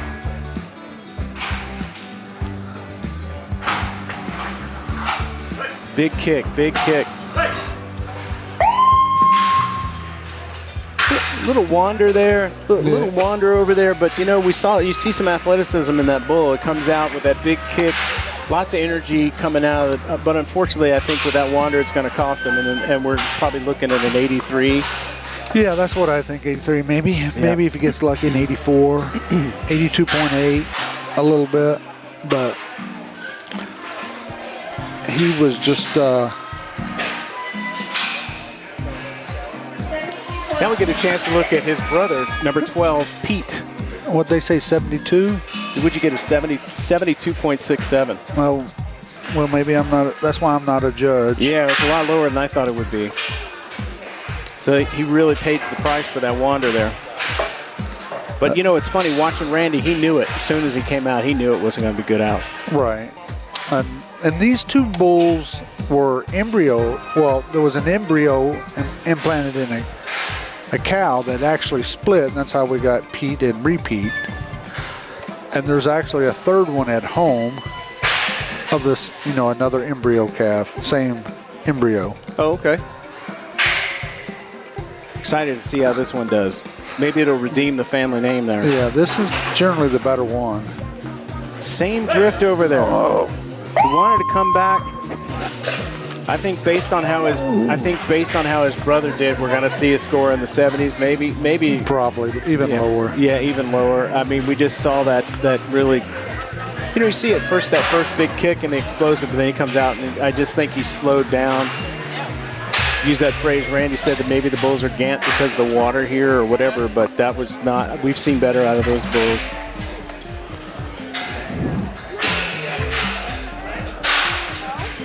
So coming up today, we still have bull riding action. We've got the derbies coming up at some point today. You can always tell when we're going to do derby bulls or bull riding as the ambulance shows up. It takes a brave man to get on the back of a bull, let me tell you. We've at the last event we were at, Randy, who's been giving us color commentary, his son Riley got his boot caught on his rope. And Riley weighs 160 pounds, is that what you said last night? And this bull waved him around like a fly. I mean, just waved him around. Unfortunately, Riley was not hurt any way, shape, and form, although his boot was torn in half. It was an interesting thing to watch. But these kids, I will tell you, these folks who gets on the back of these bulls, they're in excellent shape, super strong cores. They work hard to do this, and you'll see, you know, when you see these bulls that they're riding, they're, you know, starting 1,500 pounds, going more and more, bigger and bigger and bigger, and that's a lot to ride. Right. Yeah, he had a spur hung up in his rope, right, and it just twirled him around. Yep. Bull made a couple of revolutions, and he was just bouncing his head. It was just flying around, yeah.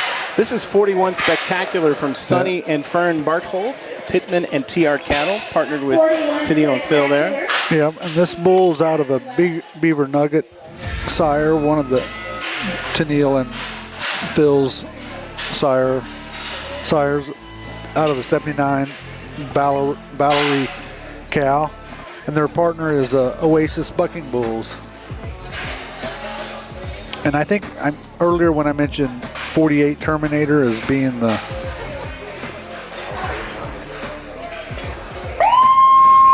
So we saw, can we hit the replay on that one? So watch him come out of the chute. You got the big hop initially. Get that big hop right here, boom. And then he gets a little unsure-footed there. Starts to turn back.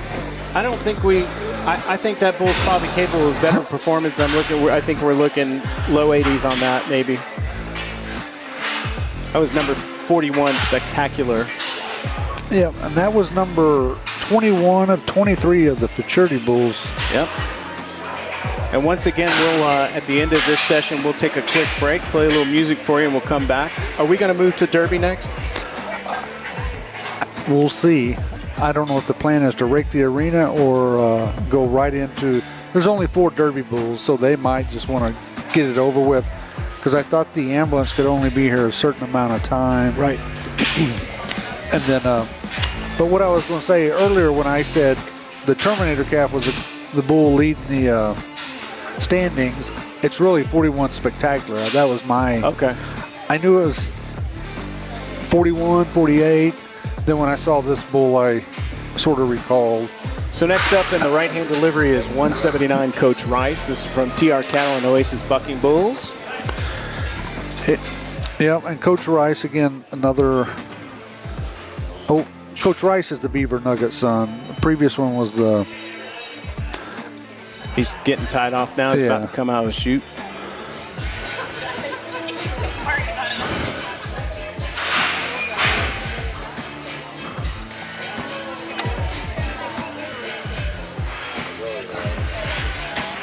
Making sure everything's just right with the dummy and the flank strap. Here we go. Little kick, little one, a lot of wander there. But definitely some athleticism there with that bull. I mean, you see the nice full extension. Didn't see as much air as I wanted to see. Right. Yeah, he sort of hopped, skipped out 2 or 3 jumps before he decided to turn back. Probably not the score that Phil would have wanted today. Well, I think maybe in the 70s, high 70s possible in that one. But like again, you know, when you look at these animals coming out, there's always something to look at that's worth looking at. And that bull, when it came out, had a nice big full extension on its kick, but it just took too long to get going coming out of the chute. Right. Next up, we've got in the right-hand delivery chute 61. This is from the contractors Madrid and NCBB. Madrid and NCBB. And the sire is Ellis 703. Up next, we have bull number 61. I don't know if that's a Ricochet son for the sire, or I don't remember Ricochet's number. Right. But Ellis, I know that's where that bull Ricochet came from. Says bull's antsy to come out of the gate and moving around a little bit. Right. And this is the last bull for the... Watch how they're pulling the gate. You see how the guy pulling the gate's up in the right chute? Right. Never seen that before. Well, maybe this bull has a tendency to follow the gate or something when they open it. It's a personal safety thing for this guy, right? Could be. And then one of the things coming up, we see the Derby, we'll have some bullfighters in there for the safety of the riders, and that's always interesting to watch. These guys are amazing athletes. And they know just what to do to lead bull in the right direction, get people to do what they need to do.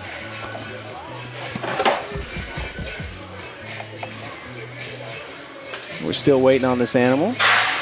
Here we go. Looks like they're about to let him out. Here we go. Right there in the gate. Nice little bull. Nice whip and kick. Stayed close to the chute. Yep. Here's the quick replay. Being overwhelmed with flies. Came out here, that big whip and kick, turns back. Little spin there. Yeah, he's getting up off the ground. A lot of kick and drop, and mid-80s probably on that one. He may be 87.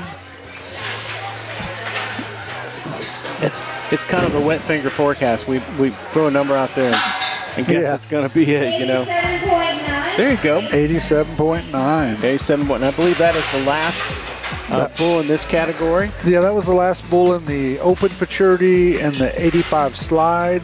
Here in the buckers, they sort of buck those two groups during the same time frame. So we'll figure out, they'll announce 2 sets of standings here eventually, but the open futurity was going to pay 4 holes with the added money of $9,000, a little over $9,000.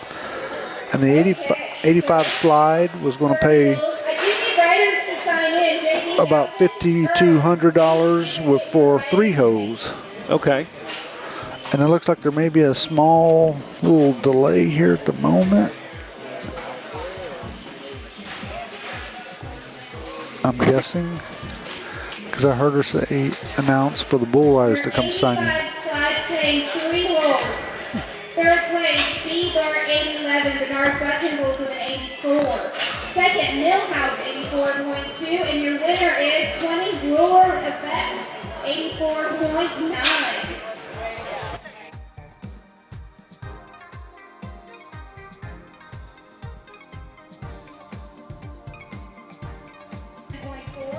Bud Scuffle 87.7, 61 87.9, and Chop Chop, your winner with an 88.10. And your urine.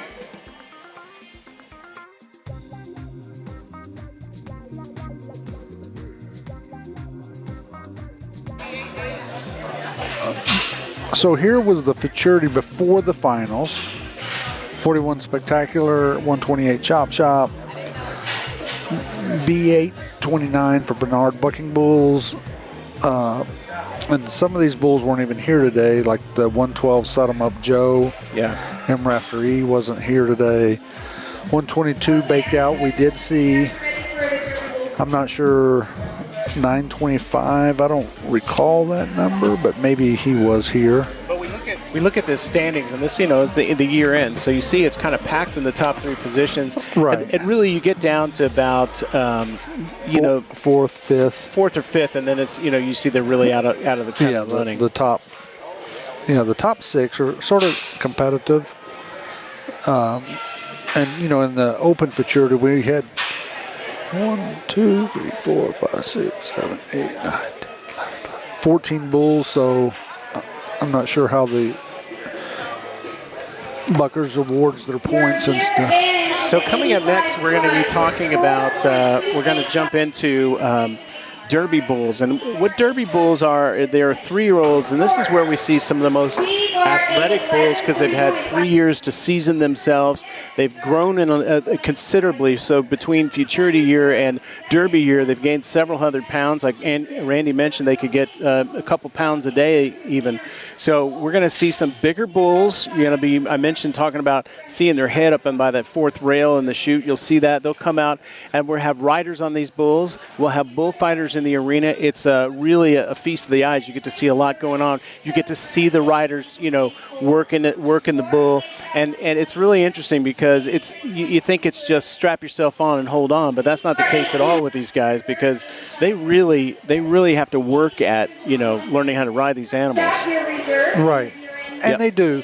Like they depends on how many times they would have been on. This is a bring your own rider event, so hopefully these riders are familiar with the bulls they're getting on, and it could be their first time, but I suspect because it's a bring your own event. They all familiar, been on these bulls multiple times, and they know what the bull's going to do. And those riders, like you were saying, hopefully they know the mind games to play with the bull a little bit. If I cheat over here a little bit, he'll go this way into my hand, or maybe perhaps away from my hand. So the rules, for those of you who don't know the rules, the only part of the rider that can touch the bull is the inside of his thighs, his spurs. His left hand can be held on his right hand, or depending on if he's left or right-handed dominant, will be in the air. If at any point any other part of his body touches the bull, that is a disqualification. But, it's like I said, it's amazing. Folks, I want you to think about getting on the back of a VW Bug going across a motocross course and try to keep in your balance. It's kind of what it's like. Yep. And the Derby's going to pay almost $3,500 today. Only one hole because there's only 4 entries, but it's still a nice payday for the one bull that wins it. Always the challenge they have is to get riders because, there's a lot of rodeo leagues or bull riding leagues in the Midwest. And so, sometimes you'll go to an event where there'll be 20 riders, 30 riders, and sometimes you'll go and we'll have 4 bulls in. So that's what we've got today. We've got 4 Derby bulls. There are no classic bulls competing in this league. So we'll have 4 riders. And there's no guarantee, folks. When you have riders on a bull, there's no guarantee you're going to have an 8-second ride. No, that's true. And this happens on the PBR and the PRCA. You'll go and you see these events, and they'll go. I've been many times. I've been to events all night long where I don't see a single ride, and it happens. Right. That's when the bulls win. Yes. Good night for the bulls. So, Mara, talking about the size of the bull. Look at the head of that bull is now past that 4th rail. Good size animal. And this is when we start seeing these bulls are seasoned enough and they know they come out of the chute. They know what their job is. And you'll start seeing things like they'll start looking out into the ring. So when you're getting the rider on board and getting tied in and stuff like that, you'll see the actual bull start looking out into the ring, and he'll, they don't quite nod themselves, but you can tell when they're ready to go. Right. They've been at this for 3+ years or 4 years now. Yep. They know what the expectation is. They know what's happening. So the sounds and the noise doesn't bother them. The rider messing with them doesn't bother them. So it's all old habits by now. So we got the rider on the back of the bull right now, tying in. Yeah, he's rosin in his rope. We got Randy back. Somebody actually knows what he's talking about. Well, this guy, he's just getting his rope rosined up and ready to roll. And now, so I will say that Randy's the only fella at this table who's actually ridden a bull. Yeah, we used to ride them. I actually rode a bull right here in Sterling, Colorado. I believe in this building. It was 25, almost 30 years ago. You're only 36. How can that possibly be? That's what I keep saying. Right there around to the left, just a solid bull. Rider didn't stay on him very long, let him get warmed up. But, yeah, I'd say a solid 86 replay. point. Let's watch this replay here. Yeah, that bull's a solid 21.5 point bull, probably. Yeah, that about an 86, and that's in my opinion, that's gifting him a little bit just because the guy came off so fast. The bull really didn't get an opportunity to warm himself up. Yeah, we didn't get to see much. Yeah, good size bull though. Yeah, he still wants to buck. He's over there bucking right now. 85.9. Yeah, and that's pretty close. Yeah, it makes me nervous when I see them running towards our cameras bucking. Yeah, the flank doesn't come off of these bulls. When the dummy comes off, the flank comes off in the futurity. But here in the rider deal, the flank stays on the bulls. So sometimes they'll kick and buck around the arena a little bit with that flank on them, and so. Going to the right, we're left, right. So next we are in the right-hand delivery. And this is number 18, Bomb Diggity from Rocky Mountain Rodeo and Rocky M Livestock. Yeah, I've seen this bull, some videos on Facebook of this bull. This bull here, if the rider stays on him long enough for the judges to see anything, this bull's pretty darn stout. He gets way high, gets a lot of altitude, and he does kick the lights out. Yeah, I was checking him out last night. Good sized animal. Well, and he just, like I said, he really bucks. The biggest problem with him is he bucks so hard that a lot of these guys, I don't even think they'll get past the first jump on him. And if they don't get past the first jump, unless he turns back in the gate, they're going to have a hard time scoring him like they need to. But if he can make even a half a round, they should go ahead and mark the bull. And I mean, this is a legit, 22.5 type point bull from what I've seen of videos of him. This will be my first time watching him live and in person. And by the looks of the bull rider, he's got him a little bit smaller bull rider, it looks like. So that should help benefit this young 3-year-old by having a smaller guy getting on him. He'll be able to get off the ground and really explode like he needs to showcase his tools. Bull rider's easing up on his bull rope, trying to slide up there easy, not get that bull excited, and he's going to nod right here, and there's that big explosion I was talking about. And yep, that's what I was talking about, the not staying on very long, but luckily that bull was turning back as the guy came off, right. So they can go ahead and mark that bull for that motion he's making. I'm going to say that bull's going to get marked a 89 to a 90. I mean, I 22.5 that bull still off of that shorter trip.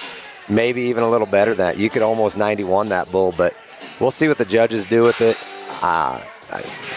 You got a replay of that, Bob? Wow, 87.3. See, the judges were like, "Oh, we didn't get to see enough of him." Right. I'll guarantee you that's what they're saying. Yep. My opinion is, hey, that bull blew out of there. He did everything you want a bucking bull to do: blow, kick, get in the air, and turn back in the gate. The guy didn't stay on him. That means he's bucking. Yeah, and you know what? That's a bull you could see. You could see that bull in the PBR any day. Oh yeah. That bull, when he's a 5-year-old, that bull he'll be on the big truck going to the shows. Yep. If he don't hurt himself, because when them bulls buck that hard, injuries tend to come. No different than athletic. You have special athletes that are so fast and running back that cuts so hard. They blow knees out. They do stuff like that. With these superstar athlete bulls, sometimes the rankest ones end up hurting themselves because they buck so hard. Yeah. And, but that bull there, yeah, I'm going to pick on the judges a little bit because it's over, and I I think they missed that bull a little bit. That bull's a little better than an 87 in my opinion. I agree. Okay, we got your score corrected. All right, so next up we're going to have 048 Rank Hank from TR Cattle and Sonny Barthold. As soon as we get this other fella out of the ring. Yep, and this bull, Rank Hank, we've seen him all year. I mean, that bull, he went to all our MBBA events pretty much, and pretty dominant, be in the top 3 pretty much every time he showed up. Always impressive. Yep. Don't know. I don't know if he won any events. Did he win one event, or he placed at? I know he was second at several of them. Yeah.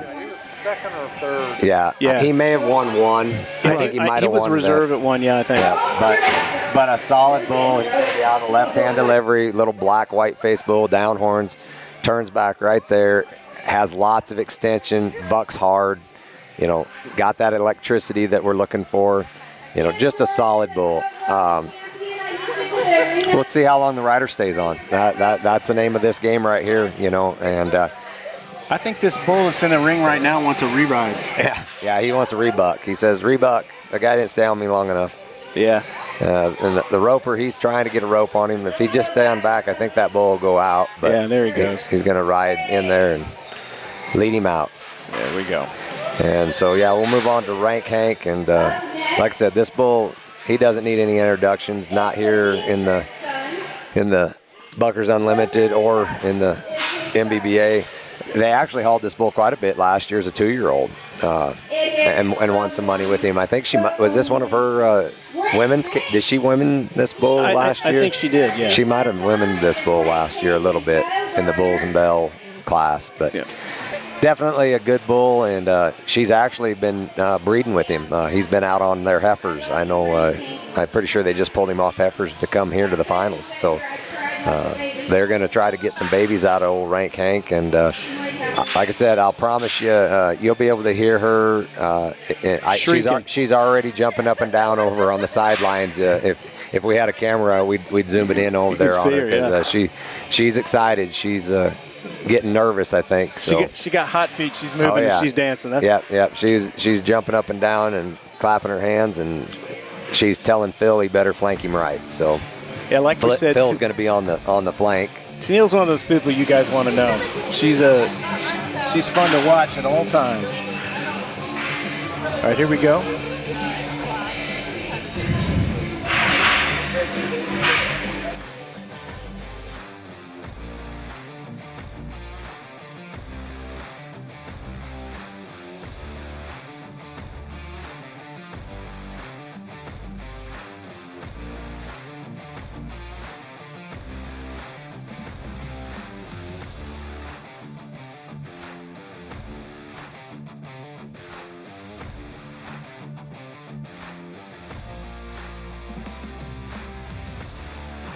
All right, here we go. Looks like we're going to get some action here. Yeah. This is the third. Rider's taking his wrap here, and he's sliding up there, easing up on that rope. Like I said, on these young bulls, you got to take it easy in that chute, because if you, what we call jump at them or slide up there too fast onto your rope, then bulls will get to bucking in the chute and have a wreck. The bullfighter's trying to get his attention, but I don't like that. That bullfighter needs to kind of stay back and let that bull do his thing. That bull jumps, they got to re-pull. And it just takes more time, takes more energy out of the bull. And in reality, it takes more energy out of your rider and causes him to be, not on top of his game. Yeah. The longer you spend in that chute, the worse it is for you and the bull. Yeah, and the bull knows what they're doing. So, for sure. They don't need motivation. No, and the bull, like I said, he maybe wasn't standing 100%, but on these young bulls, the best thing to do, in my opinion, a lot of times, just stay back away from their head. If the bull rider is any kind of a bull rider, he'll move himself around. You can actually, when you're on those bulls, you can move them bulls with your hips. When you sit on a bull with your legs on each side and you twist your hips, you can actually, even though he's 1,500 pounds, whatever, you can move that bull and get him off, and he'll have to take a step ahead. He's kind of leaning against the back of that slide a little bit is what I think the deal is, and they're trying to get him to step ahead. But when that bullfighter steps up there, it gets that bull bucking, and that rider just needs to move him a little bit with his hips and slide up there and go. There you go. And there's a big blowout there. Yeah, and you can hear Tennille screaming in the background and calling him baby and all this. Same deal. I like the bull. The rider didn't stay on him very long. Hard to see a lot. In my opinion, I still like the bull of Southwick's, because I thought he had a little more air than that bull. But still, whether they're gonna, what the judges are gonna do here, I don't know. They're probably gonna mark him maybe 88, but I don't know.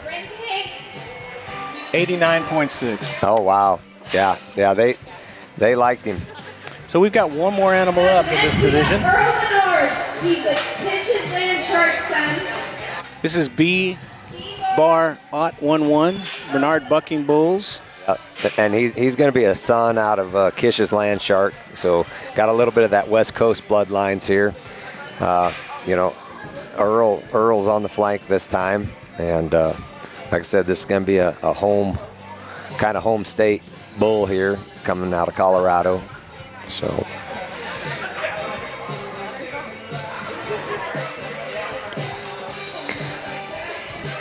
And I kind of what we expected and kind of what we normally see with these derbies and classics. The riders just aren't getting these bulls started, and you know, that plays a big factor into what these bulls are scoring. Really like to see these guys stay on them at least 1 or 2 seconds longer to get a fair evaluation of them, because you don't know, some of these bulls may flatten out after that one big round and get flat, but you can't judge them on what might be. So you got to mark them for that one big blow, and that's what you got. And so, but it'd be nice to see a little bit more out of these riders and see them start this bull. I don't know. This rider here kind of acts like he maybe knows a little bit more what he's doing. He's got his cowboy hat. He's not wearing the helmet. He's a little more cowboy about it. Yep. He's sliding up there and going to go to him pretty quick. It looks like he's going to nod his face, and he knows the bull's got his head down. He's going to reach up there and try to get the bull's attention. This guy looks like he's maybe a little more cowboy. I'm going to predict this guy rides this bull a little further than the last guys.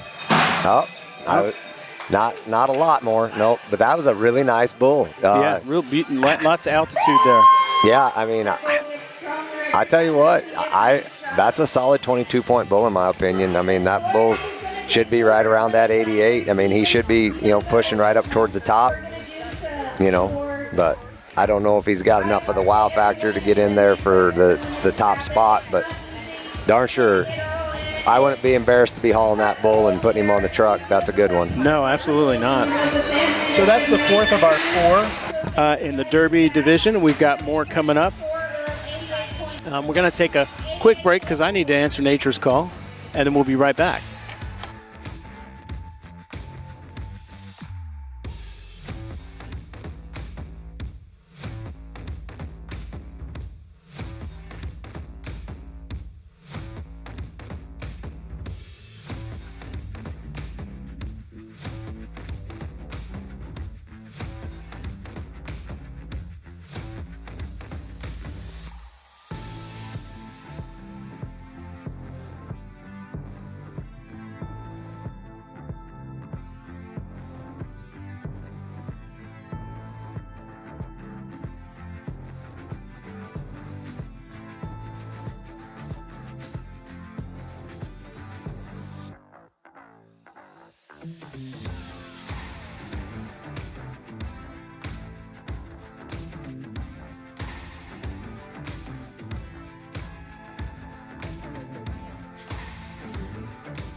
So as we're wrapping up today, we're going to take a look at how everything finished out for the day as we wrap things up from Sterling, Colorado. Before we go this, I want to thank some of our sponsors for Buckers Unlimited has some great and generous sponsors, Sense Jeans and Shirts. Also, we've got a Bucking Bull Pro, and we've got Pro Performance Feeds, Boot Barns, and T. Rice Mortgage.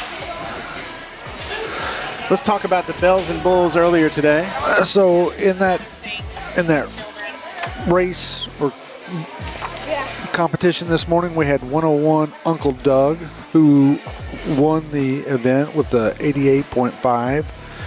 And second place was 661 Wendell from NCBB 3D in Madrid, and bull score was 87.1, and third place was 172 Felipe from TR Cattle, Amanda Griffin, and Alma Gibson with a score of 86.3. In the juniors, let this come up. In the juniors, the top three, and we only showed you those that are getting checks. Paid. Yeah, these are the holes being paid. 10 school, the winning bull was 106, the Emperor, with a score of Freehoff Cattle Company score of 89.6. 963J, Big Balls, All for Love, TM Cattle, and BS Cattle Company, score of 88.5. And 15J from Freehoff Cattle Company with a score of 86.4. So Freehoff basically got a nice payday today. They got two out of juniors. I don't know how much they. I don't recall what the. It's more than nothing. It is more. Yeah, and the juniors paid out over $9,000, so that was probably a pretty good payday for the Freehoff young boys. Yeah. And in the futurity, let these results load up right quick. So in at number one, we came 18J. This is Cocaine Blues, Weller Livestock. We got 128 Chop Shop from Flying Bee and Robinson Bulls, and number two with 88.1. Taking out third, 61 Madrid, NCBB. And then the fourth was 111 Bug Scuffle with a total score of 87.7. Number 5, 122 Baked Out JB Bucking Bulls with 87.4. These are really tight at the top.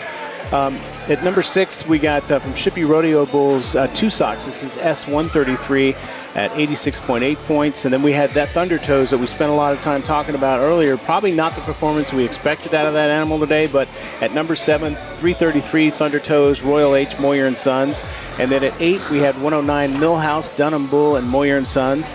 At 9, 41 Spectacular from TR Cattle, Sonny and Fern Barthold. And rounding out the top 10, 21-18 Tilden's Tarot, Rowley Bucking Bulls. And of course, the futurity paid 10 holes on that as well. And we also have the Derby. The Derby, that's what I was going to say. We got to bring up the Derby. So the Derby paid 4 holes. The winner was 048. Actually, the Derby, I think, only paid 1 hole. Yep, I'm pretty certain Derby paid 1 hole, but this is the results for the 4 bulls that were entered. 048, Rank Hank, TR Cattle, and Sonny Barthold with a score of 89.6. B011, Bernard Bucking Bulls, 88.4. 18, Bomb Diggity, Rocky Mountain Rodeo, and Rockin' M with an 87.8. And 2, Sun Beach, Rocky Mountain Rodeo, and Rockin' M rounding out 4th place with a score of 85.5. So here at the Buckers Unlimited today, they gave over, I think it's over $19,000 today. Yeah. Yep. Or total in added prize money. So what I was going to mention is part of this thing is, let me talk about our merchandise here for a second. We do this and we got to make a paycheck too. So we ask you, if you enjoyed what you saw today, go check out our merchandise. The 2023 Bucking Bull Series limited edition merchandise from WDM Sports. Sweatshirts, koozies, bottles, t-shirts, tank tops, all kinds of stuff, bandanas, all kinds of great stuff on there. Designed by one of our staff artists. And we really appreciate if you would just scan the screen. It'll take you right to our merchandise site, and you can get one of these limited edition 2023 Bucking Bull Series accessories, I guess is what you would say. But it's been a great day. We appreciate Buckers Unlimited having us out to Sterling, Colorado. Tomorrow or today, we head back to North Carolina and to Texas, and we'll see you again on our next broadcast coming soon. I guess our next big holiday is coming up is Halloween, so Bob, I'll say boo. Boo. Boo. I don't want to say happy Halloween, but just boo. So y'all take care. Thank you so much for joining us. And, of course, this is WDTM Sports, part of Who Did That Media, LLC.